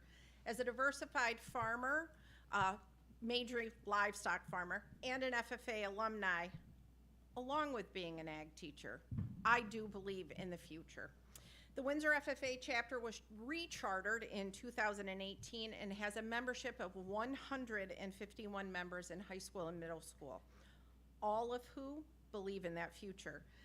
As a result of the USDA Farm to School grant, we were able to purchase 6.7 acres and establish a land lab that last year raised and harvested, get this, 4,897 pounds of vegetables that went out to our local community and to the school's cafeteria. We have a small apiary with our fledgling orchard, and we harvested our first honey this year. There's a bottle of honey for each one of you out at the table. We are currently in the process of building a livestock handling facility on campus to provide beef to our cafeteria as well. The Windsor Central School District received the 2023 National School Boards Association Magna Award for the agricultural pathway at Windsor Central School. This pathway offers ag education at all grade levels, UPK to 12, with our partnership with Broome County Cooperative Extension's Ag Education in the Classroom program. We would ask that you continue to provide funding for farm to school projects and agricultural education. On behalf of the Windsor FFA and Windsor Central School District, I would like to thank you all for your hard work and dedication to the ag industry and my students, because they are the future of New York agriculture. Thank you so much. Thank you, Tina. Next up, we have Emily Dekar from the Upper Susquehanna Coalition, and she is the agricultural coordinator, to be followed by Randy Quackenbush. Thank you. As Julie said, I'm Emily Dekar. I'm the agricultural coordinator for the Upper Susquehanna Coalition. So we are a coalition of conservation districts representing 22 counties, 18 counties in New York, and 4 counties in Pennsylvania that make up the headwaters to the Chesapeake Bay. So with my time today, I first want to say thank you for allowing us the opportunity to come and talk with you all, and basically asking for continued support for Farm Bill conservation programs, which include the EQIP program, like many have talked about today, as well as the Regional Conservation Partnership Program, RCPP, and the Conservation Reserve Enhancement Program, also known as CREP. Along with continued support, I would urge the Agricultural Committee to streamline specifically the RCPP and CREP programs. While those programs provide funding dollars to landowners to support conservation and clean water efforts, they also come with very many administrative barriers which prevent those dollars from being utilized efficiently for conservation implementation. So with that, that's what I have today. Thank you very much. Thank you, Emily. Next up, we have Randy Quackenbush. Am I last? No, almost. Good morning, everybody. I'm Randy Quackenbush. I'm with the Food Bank of the Southern Tier. We are one of 200 Feeding America food banks in the United States. We cover 6 counties in the Southern Tier, 3 counties in the 19th, 3 counties in the 23rd, and in Broome County, along with our partners, Chow.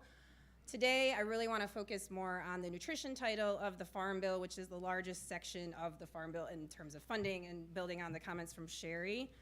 Kind of want to tell a short story of what it was like to be in a food bank during COVID. I don't get a little PTSD, but let's all go back to 2020. No, it was insane. It was terrible. It was really hard for us all to kind of figure out only our personal lives, but at food banking, we had to stop everything we were doing, reassess, create drive-throughs, change pretty much our operation model. And I think everybody saw the photos of cars lined up in airports in Texas. You know, it was mayhem.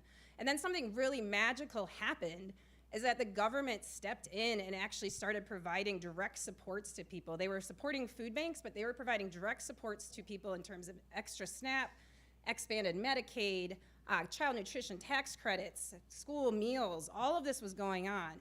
So in 2021, food insecurity went down because of all of these interventions, evidence-based interventions that said this is what you need to do to reduce food insecurity.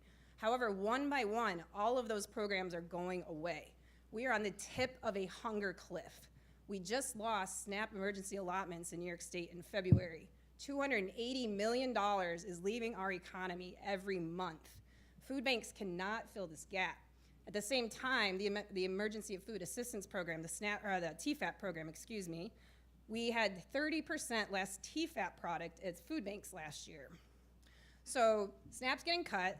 People say go to food banks, go to food pantries. We have less items. We're purchasing wholesale. Our costs are going through the roof. And at the end of the day, your SNAP is cut. You go to the pantry. They don't have as much food. What do you actually do? Think about it. Chairman Thompson, we've seen you speak at the National Anti-Hunger Policy Conference.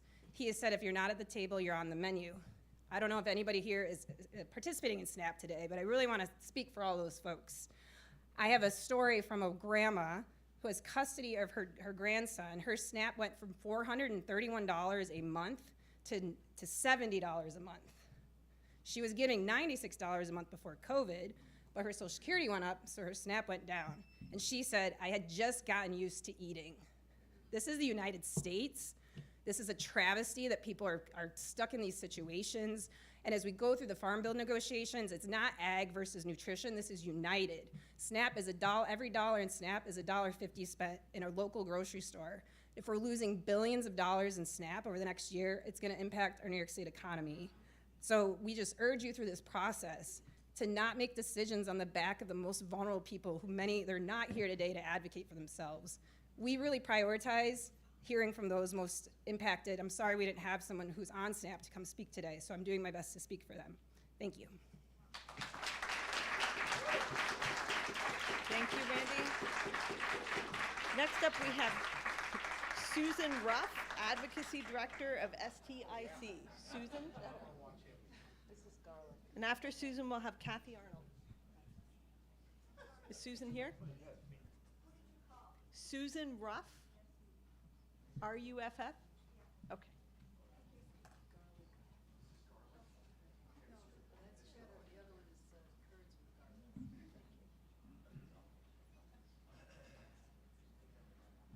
Thank you, Congressman, and enjoy your food. It's great, thank you. And thank you for coming here, and also thank our members of the Assembly. I wanted to spend just a moment to focus on farm families and their lives. I grew up on a small family farm in Lafayette. My father was a hay and grain farmer, and he worked all day in a factory, and then he came home and worked the farm. And sometimes after dark, because if you have to get the hay in before it rains, you have to work when you can. My mom was a teacher, and she quit work to take care of my younger brother who had severe disabilities. My parents loved the farm. We grew up on the farm, and the farm is still in the family because my mom sold it to a grandson who loved it. The land is still in production. So what I wanted to mention here is that here we are decades later, and my cousin sold his dairy farm in Madison County and moved north into the Adirondacks so that he could partner with a larger dairy farm. He has a son who has severe disabilities who's an adult. And when they were living in Madison County, they could find helpers to help take care of their son, but they can't find anybody in the Adirondacks. So he works all day on the farm and stays up part of the night to help take care of his son. And I know some people were mentioning wages and workers. Without home care workers, farm families just absolutely are struggling to stay on the farm and struggling to take care of their family members. And some of their family members are the farmers who are aging. So it may not be in your bill, but I know it's going to be coming up, and it certainly has come up in the state. We really need to pay the helpers who help our families stay on the farm. And thank you very much for coming, and good luck with all the work that you have to do. Thank you. Susan, thank you.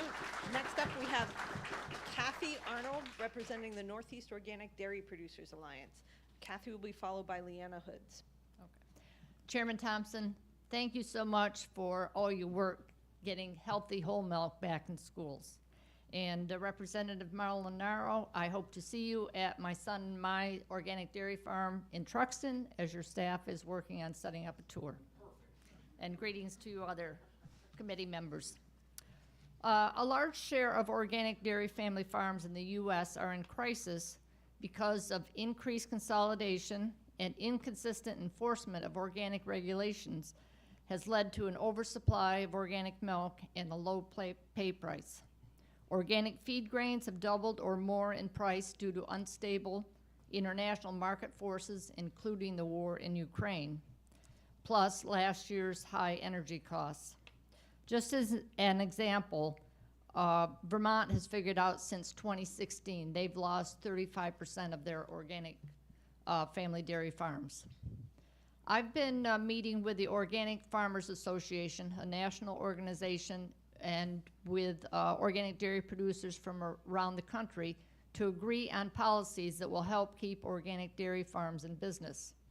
Our platform asks are: 1, immediate support to address dramatically increased organic input costs. We appreciate the recently announced ODMAP funding, but more aid will be needed to keep organic dairies in business.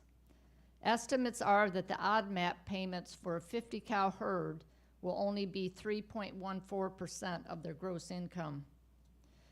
Please explore disaster programs such as ELAP that could be broadened to cover higher than normal organic feed or other input costs. 2, investment in organic milk processing infrastructure that serves major organic dairy producing regions would help ensure the viability of organic dairy farms. 3, data collection and publication for organic dairy that is equivalent to what exists for conventional dairy. And I heard her earlier comment that what's done for conventional dairy is not good enough, but we have nowhere near that much. So we just like equivalent. And 4, create and enact a safety net program for organic dairy farms that are based on organic specific all milk price and input cost data. But of course that will only work if we have data collection. Thank you very much. Thank you. Next up, we have Leanna Hoods. Leanna is representing the Northeast Organic Farming Association of New York. Leanna will be followed by David Cortland. Good morning, and thank you, Chair Thompson and members of the committee for coming here to Binghamton. My name is Leanna Hoods. I'm co-chair of NOFA New York Certification Committee.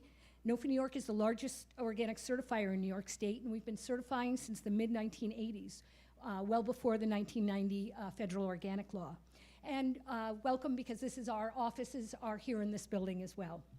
You've heard most of our extensive Farm Bill agenda. We support Kathy Arnold, the NODPA organic dairy pieces, and Katie talked about them. I'd like to talk about a few others. The importance of organic research for the advancement of organic label and the marketplace can't be understated, and the undervalued contribution by USDA is significant. It's estimated that less than 2% of the NEFA budget is on any organic topic, including specialty crops research, yet 13% of specialty crops are organic. And organic is about 8% of the marketplace. So we need more organic research dollars. And here's what we hear from our certification team, from the farmers and businesses we certify, and from New York consumers of organic goods. Keep the labels strong and well-defined. Strengthen organic integrity. Organic is one of the most meaningful food labels, is dependent on high standards, equitable enforcement, and continuous improvement and updates to meet consumers' demand. What do we need in the Farm Bill? Number 1, hold USDA accountable for enforcing consistent organic standards. USDA needs to step up their game in the oversight in the one main area that was the reason for the law, enforcing consistent standards. When producers are held to different rules, it directly affects our farmers' profitability. 2, organic may be one of the only industries that's asking for more regulation from government. Regular updates to organic standards through rulemaking process are necessary to continually improve the integrity of the standards. 3, train USDA staff. We hear all the time that farmers go into FSA and NRCS offices and the staff know very little about how organic production systems work or the degree of documentation already required of them. This results in difficulties in accessing USDA programs by organic producers. This is a little variable that once in a while they'll find an office that actually does know about organic, but many don't. And 4, fix the organic certification cost share program. Reimbursements are currently at the same level as when the program started in 2002. They need to be increased to reflect the increased cost of certification. And I'll just repeat, help our organic dairy farmers. Thank you. Thank you, Leanna. Next up is David Cortland. David is representing Hidden Pond Kennel. David will be followed by Corinne Palamas. Thank you. I'd like to say that I have a degree in animal science and a degree in agricultural engineering from the #1 agricultural college in the country, University of Wisconsin-Madison. Sorry, where's that guy with the red shirt on? So I'm going to make an assumption that all of you sitting here have good intent with the things that you pass, and that you do not intend to destroy the country or things like that. But I would caution you that your good intents can very easily be carried out poorly. I will give you an example. A number of years ago, I was a recipient of a $25,000 USDA grant to make improvements on my farm. I started making those improvements, got about $15,000 worth of work done, went down to the office, and one of the women there said, you know, we can come on your farm whenever we want. I went back and I told my son that. I won't repeat what he said, but I went back down to the office and I said, you can keep your money. You don't own me, you don't own my farm. Kind of interesting, the woman said, we don't have a form for that.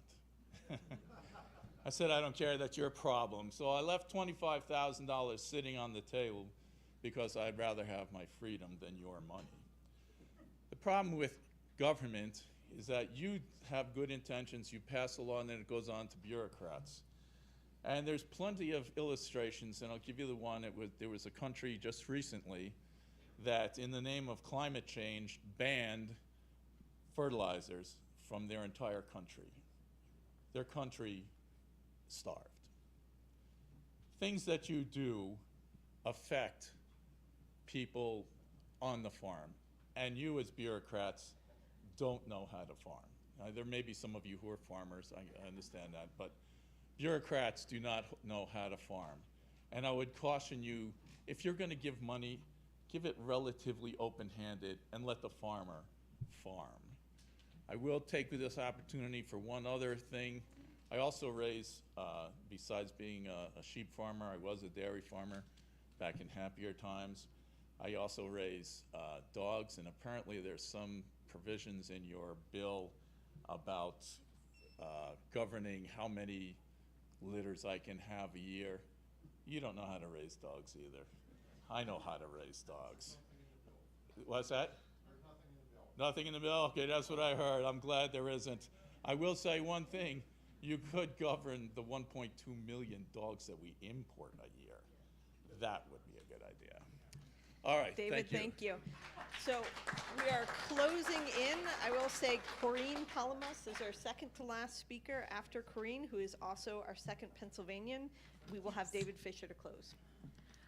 My name is Corinne Palamas. I'm from Williamsport, Pennsylvania, neighbors to my Congressman Thompson. He is our representative. I also live and work on a dairy farm, and we just went through succession. But so I'm very much enjoying this, and yes, Pennsylvania and New York, we are definitely dairy neighbors, and we have the same issues. So thank you very much for having this meeting. But I am here representing the IFFE Association of the United States. It was established as the International Farm Youth Exchange in 1948. For 75 years, IFFE has been a cultural exchange program with an agricultural rural foundation. I was in IFFE to Germany a few years ago. The organization was started by a group of young Cornell World War II veterans who believed if we understood the cultures of others, we could avoid wars. This exchange is as relevant today as it was in 1948. IFFE sends and receives 19 to 26-year-old young adults in partnered exchanges with 20 or more countries annually, including areas of South America, Africa, Asia, and Europe. And what makes IFI unique is our practice of having all the participants live 2 to 3 or 6 months with multiple rural host families in various parts of the United States and other partner countries. We champion education, diversity, international cultural understanding, trade, and leadership development. Each IFI exchange touches more than 2,000 lives during and just after their exchange, to say nothing of the lifelong impact to family, friends, and communities. Now, this program was once part of the 4-H organization, and then 4-H took a different path. So the goal of our organization now is independently to send 100 to 125 IFIs to partner countries and receive an equal number of exchangees. We cannot support that growth with our current funding sources. By investing in the IFI Association, our government could impact the lives of hundreds of thousands of people, and especially the youth who are interested in farming. Thank you. Thank you, Corinne. Last but not least, we have David Fisher. David farms in Madrid, New York, and is also the New York Farm Bureau president, and he'll be our closing speaker.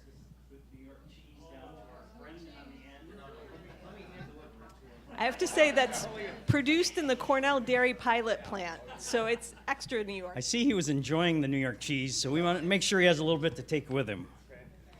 So thank you, and thank you for being here. I appreciate the opportunity. As was said, my name is David Fisher. I do serve as president of New York Farm Bureau, and my family operates a dairy farm in northern New York on the St. Lawrence River Valley.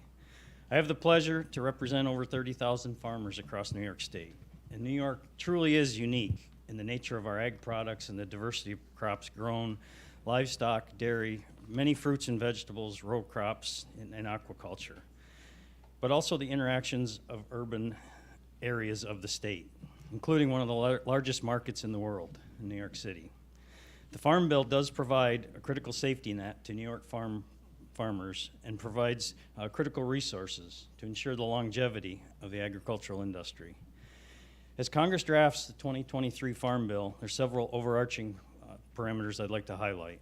As farmers continue to face increased input costs, supply chain issues, and inflation, it's critical to protect current Farm Bill baseline spending to ensure that funds are maintained for ag programs.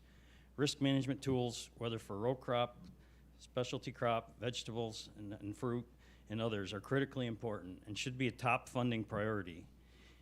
In addition, funding for USDA staffing capacity and technical assistance is vital for the success of all these programs which have been talked about. And here in New York, we have had examples of recruiting issues and maintaining that vital workforce to get technical assistance done timely and other things addressed.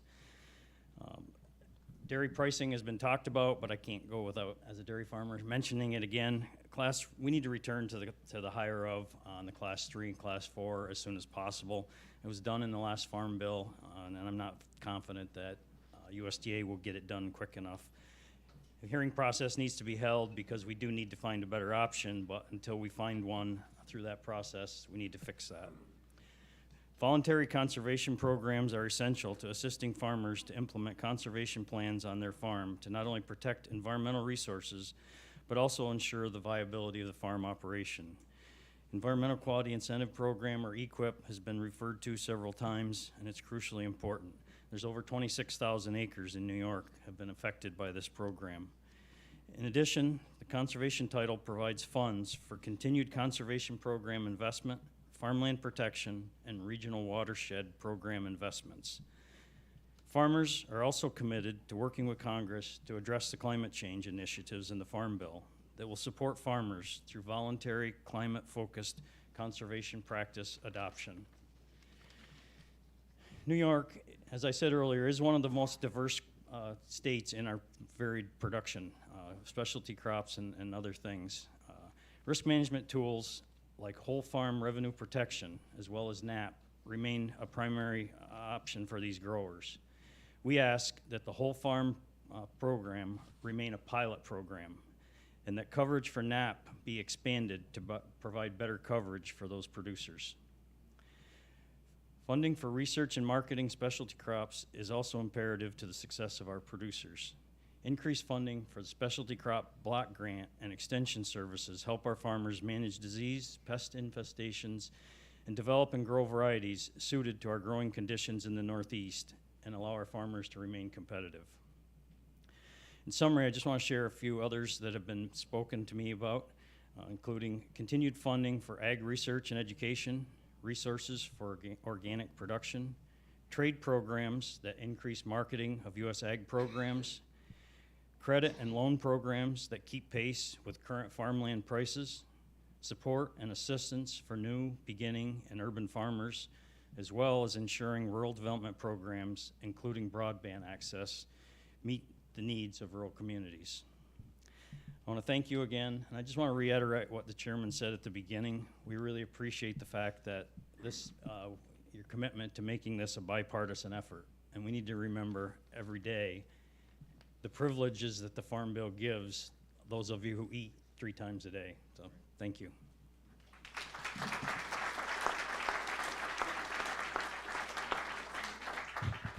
Thank you, and now my job is done. All right, well, thank you so much. We're going to have an opportunity here for some closing comments from our my colleagues, and then I will close this up after that with mine. And so now I'm pleased to recognize our host, Congressman Mark Molinaro. I think we got it. Thank you, Mr. Chairman, and most importantly, thank all of you for spending this this time with us. A really valuable conversation, really impactful comments, and I can tell you that one, observing that my colleagues were taking notes, and two, more importantly, we all recognize the value of not only listening but then putting into action the compelling commentary offered today as we develop the Farm Bill. Rather than me tell you that I remain very committed to promoting and advocating for New York farms, let me just say to you that this could well be one of the most fulfilling legislative activities of this session, trying to get a farm bill that not only represents the interests and diverse interests of New York, in particular upstate New York farms, but also those who are among the most vulnerable in our society. That marriage is critically important. And navigating that in a moment in time in Congress where there are a lot of interests, there are a lot of concerns about spending, and of course, trying to not only strengthen America's supply chains, but really grow economic opportunity really throughout the nation. This is a very compelling moment to get this right. As I've said many times, and GT, of course, has reiterated it, the Farm Bill is as much about America's food security as is America's national security. And no part, I think, in New York speaks to that more than upstate New York. Now, there's certainly challenges and opportunities in major metropolitan centers where we want to be supportive. And I will tell you, I'm thrilled to have big and small cities, Norwich and Binghamton, Hudson and others in this district. But the rural communities and the small farms that make up much of the 19th congressional district need more than advocates.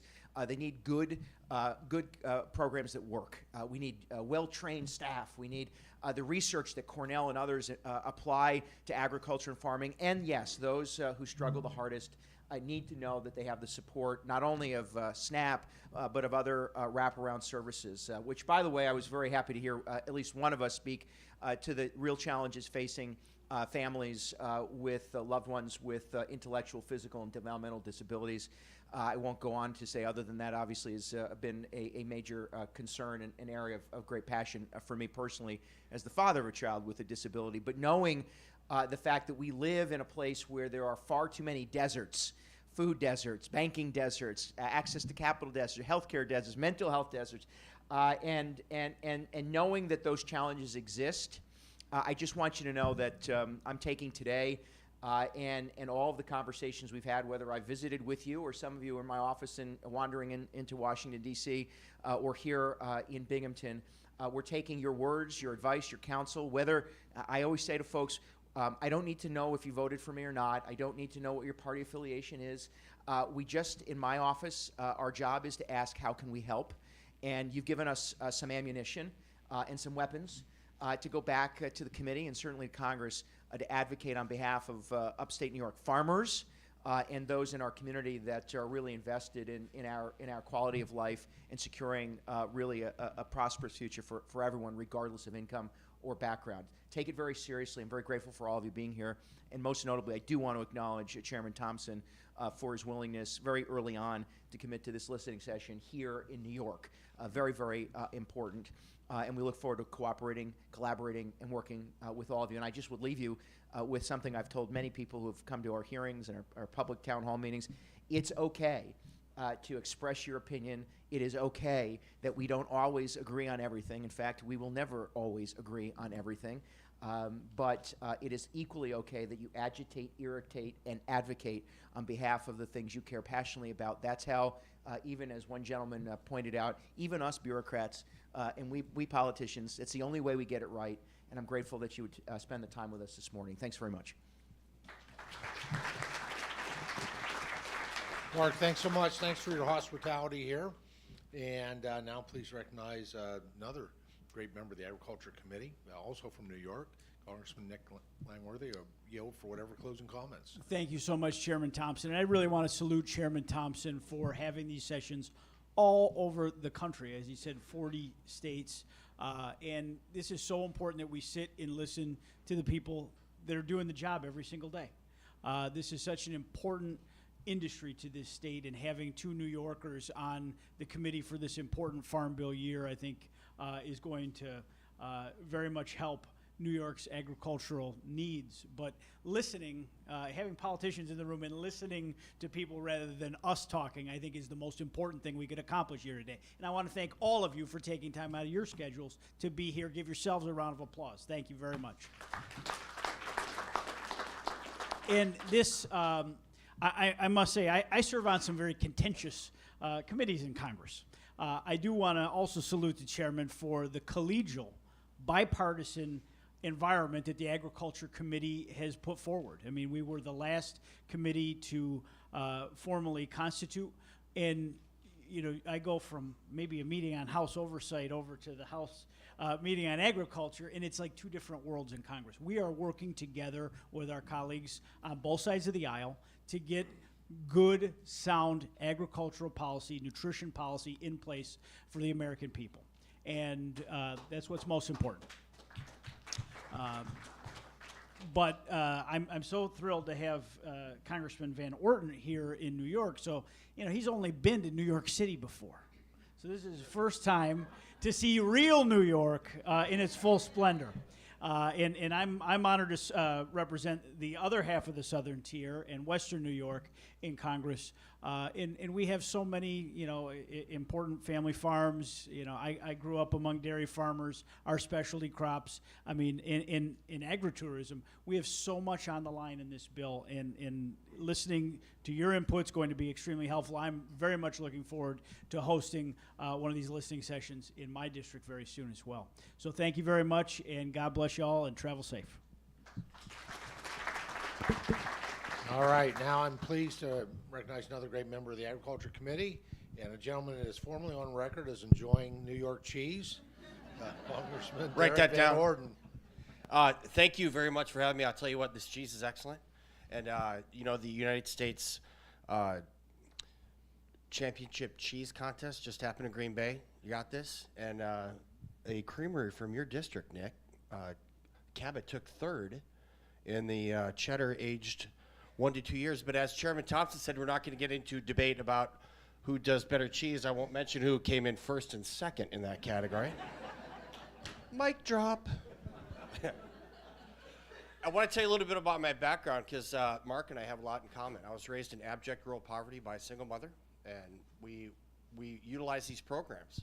We had food stamps. I had government subsidized lunches. I had government cheese. When I was an active duty Navy SEAL, getting shot at, protecting America, my wife and I used WIC to help feed our children. So when I'm talking to the folks really on my conference, I tell them that side of the story.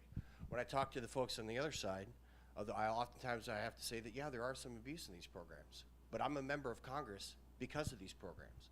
There's a lot of people that have not gone to bed hungry at night, and I have. And there's no place for that in America. So you've got a friend there. Where is the UW-Madison guy? Is he still here?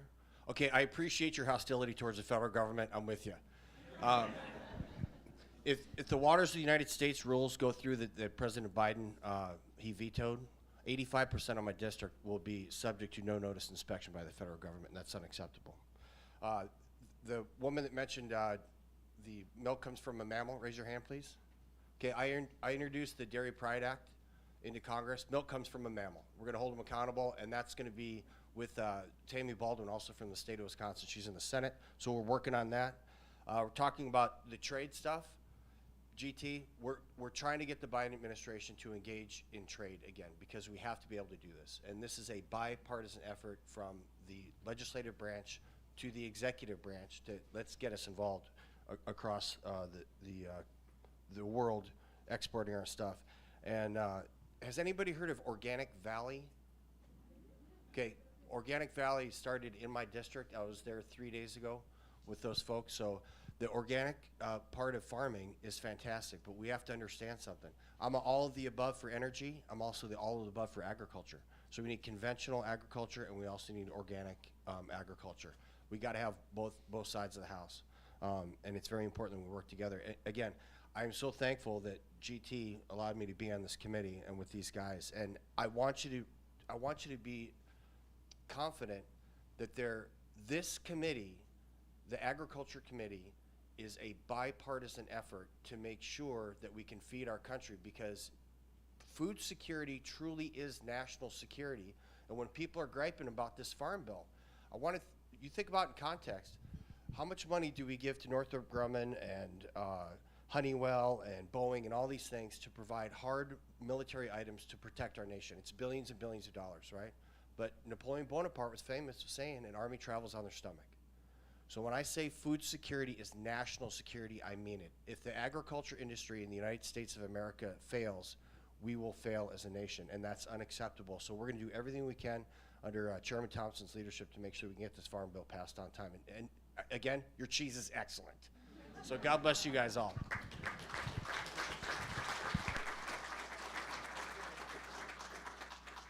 All right, I'm going to bring us home here, or bring us to lunch anyways. How's that? Hey, thank you so much for your participation, your endurance, and your enthusiasm. And I just want to let you know, you've been heard. And that's what we're here to do, is to listen. And you've been heard. I carry my memory with me. So these are the notes from today. An excellent input. And I want to thank everyone that's attending. I want to thank those that shared today. Certainly want to thank our Associate Dean for being a great leader, a great moderator. This lady set a new record. I have never been in a listening session where we've gotten through 35 people testifying. I need to bring you to Washington. We could, yeah, good job. Well done. The efficiency of that and great input. And quite frankly, I'm sure those who were speaking felt rushed, but you didn't sound rushed. It was, you really delivered great information. I want to thank my colleagues, which I'm really proud to serve with.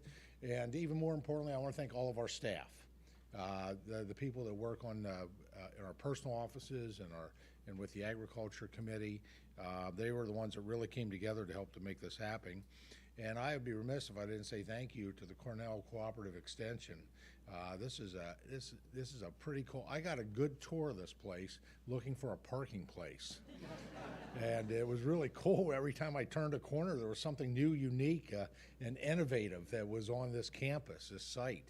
And so thank you so much for hosting us. You know, I define American agriculture pretty simply with 3 words. It's science, technology, and innovation. Always has been, dating back to those first settlers who came to New York, came to Pennsylvania. A lot of them looked around and said, well, this looks like home. And they unpacked their wagon and and there's some of them that kept going until the wheels fell off and they stopped elsewhere in the country. But even those early settlers I mean, they used science and technology. Now, it was crude and it was rudimentary, but it was trial and error. But their purposes were righteous. They were just trying to increase their yield so that more family members would survive to the following harvest year. And today it's very sophisticated, the science, the technology, and the innovation that we use. You know, and that goes, we heard a lot, we heard some things today on precision agriculture and technology and equipment and pumps that are fuel efficient, and that's just an incredible part of American agriculture, the technology, the innovation that's here today, and quite frankly, what's over the horizon for us. You know, the 2023 Farm Bill is not, certainly we want to do that for the farmers of today, all of you. And we need to do that for the farmers through 2028, technically, because it's normally a 5-year bill.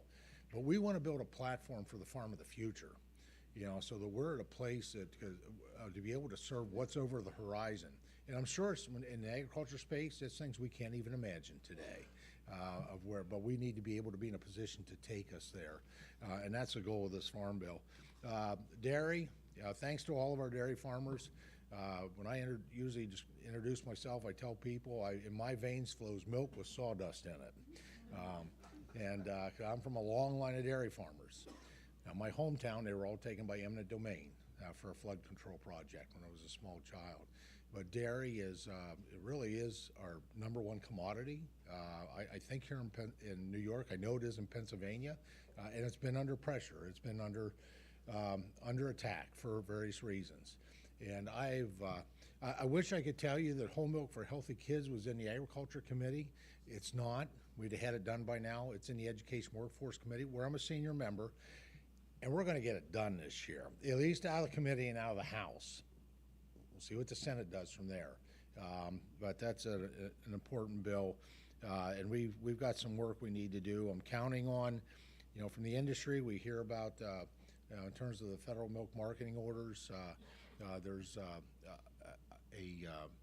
a desire or a consensus, we'll call it that. I mean, not everybody agrees perhaps, but an overall consensus that they would like to see USDA use their authority to do some hearings. Here's the bottom line. With federal milk marketing orders, if it was working, we wouldn't be losing so many dairy farms every year. And what's the definition of insanity? To keep doing what you've always done and getting what you've always gotten. So we're going to have some patience and some support to USDA to have their hearings, maybe a little pressure too. But if they can't get it done, we've got to make some changes. And I appreciate the discussion on that. Nutrition is not coming out of the Farm Bill. That is near and dear to my heart. We used, when I was first married and we were pregnant with our first son, we used WIC and relied on WIC. Now, WIC is not in the Farm Bill, but those types of programs like SNAP they're critical. And it represents a rural value of neighbors helping neighbors in need. So there's 4 principles. I'm an old Boy Scout, so I use principle-based leadership and define principles, and we've been using this with the Agriculture Committee since I became ranking member. We'll continue to do that, where we define our principles ahead of time. On Title IV, the nutrition title, it really is 4 principles. One is, this is 2023, and so innovation, flexibility, we need more of that as we address the nutrition title. You know, number 2 is independence. Now, we should be moving folks as in an effective way towards financial security. You know, there's a lot of jobs out there, more than any time in history, actually. And so, and we want to make sure that people that are financially stressed, because that's how you qualify for the SNAP program, get the nutritional assistance that they need. But what they need even beyond that, building on that, is they need a good paying job. If something puts them in the pathway to financial independence. Program integrity. Now, I've worked on nutrition title for many years in farm bills, and I can tell you that there's not significant fraud with the program. Every federal program, you're going to find some fraud someplace, right? There's always some bad actors someplace, but it's not a significant amount, is my That's my evaluation of the program. That said, we have a responsibility to make sure that we continue to do our best. We're never going to get to zero fraud, but we ought to do our best, because every dollar that's used fraudulently is a dollar that takes nutrition out of the mouth of a child living in poverty or financially stressed circumstances. And then finally, it's fresh foods, or healthy foods. We want to help encourage folks towards eating more healthy.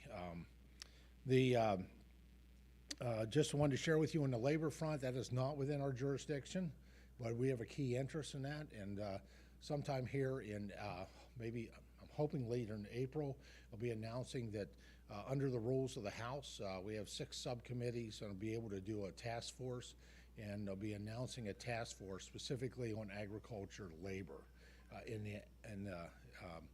the Agriculture Committee. Got 3 simple, straightforward goals there. One is, let's identify what are the issues that are impacting certainty in terms of having the workforce that we need in our farms, our ranches, our forestry operations, and processing as well, because you can't have production without processing.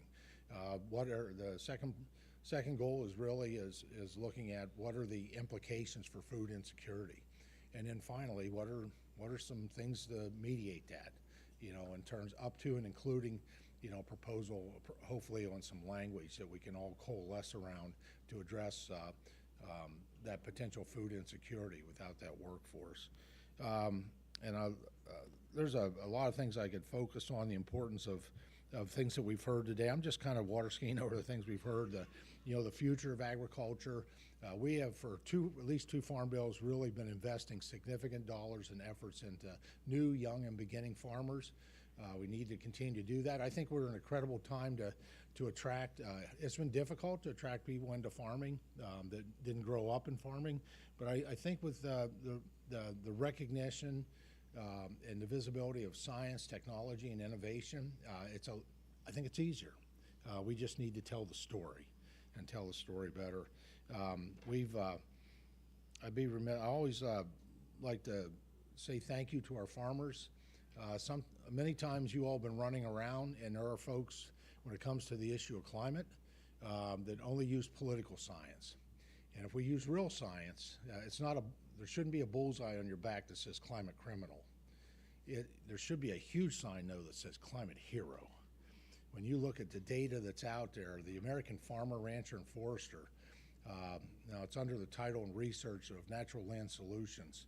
What you do on an annual basis is deemed to, you sequester 6.1 gigatons of carbon annually. Now, I have no idea how big a gigaton is, but it sounds huge, right? I did one of these sessions, and somebody pointed out to me that what the abbreviation was for gigaton, and it's GT. I kind of like that, kind of a big deal. But to put it in perspective, as you look at the research, the American farmer, I'll use that broadly, because that includes ranching, that includes forestry, includes some processing. We sequester 10.1% more carbon than what we emit on those lands. There's nobody does it any better anywhere in the world than the American farmer. And if it truly is science, technology, and innovation, it's not static, it's dynamic. And so we can do better. We can provide some more tools like the Sustains Act, which this committee just passed and was signed into law by President Biden, which creates a public-private partnership, will help to fund more more conservation programs using private dollars that corporations, businesses of all sizes now can make a contribution to be able to do that. They can get their climate credentials by helping the #1 climate hero, which is the American farmer. And so, and then oversight. We've got a job to make sure we don't just write and pass a great farm bill, but we need to be there and perform our constitutional duties to provide oversight on those who are responsible to execute it. And we're doing that.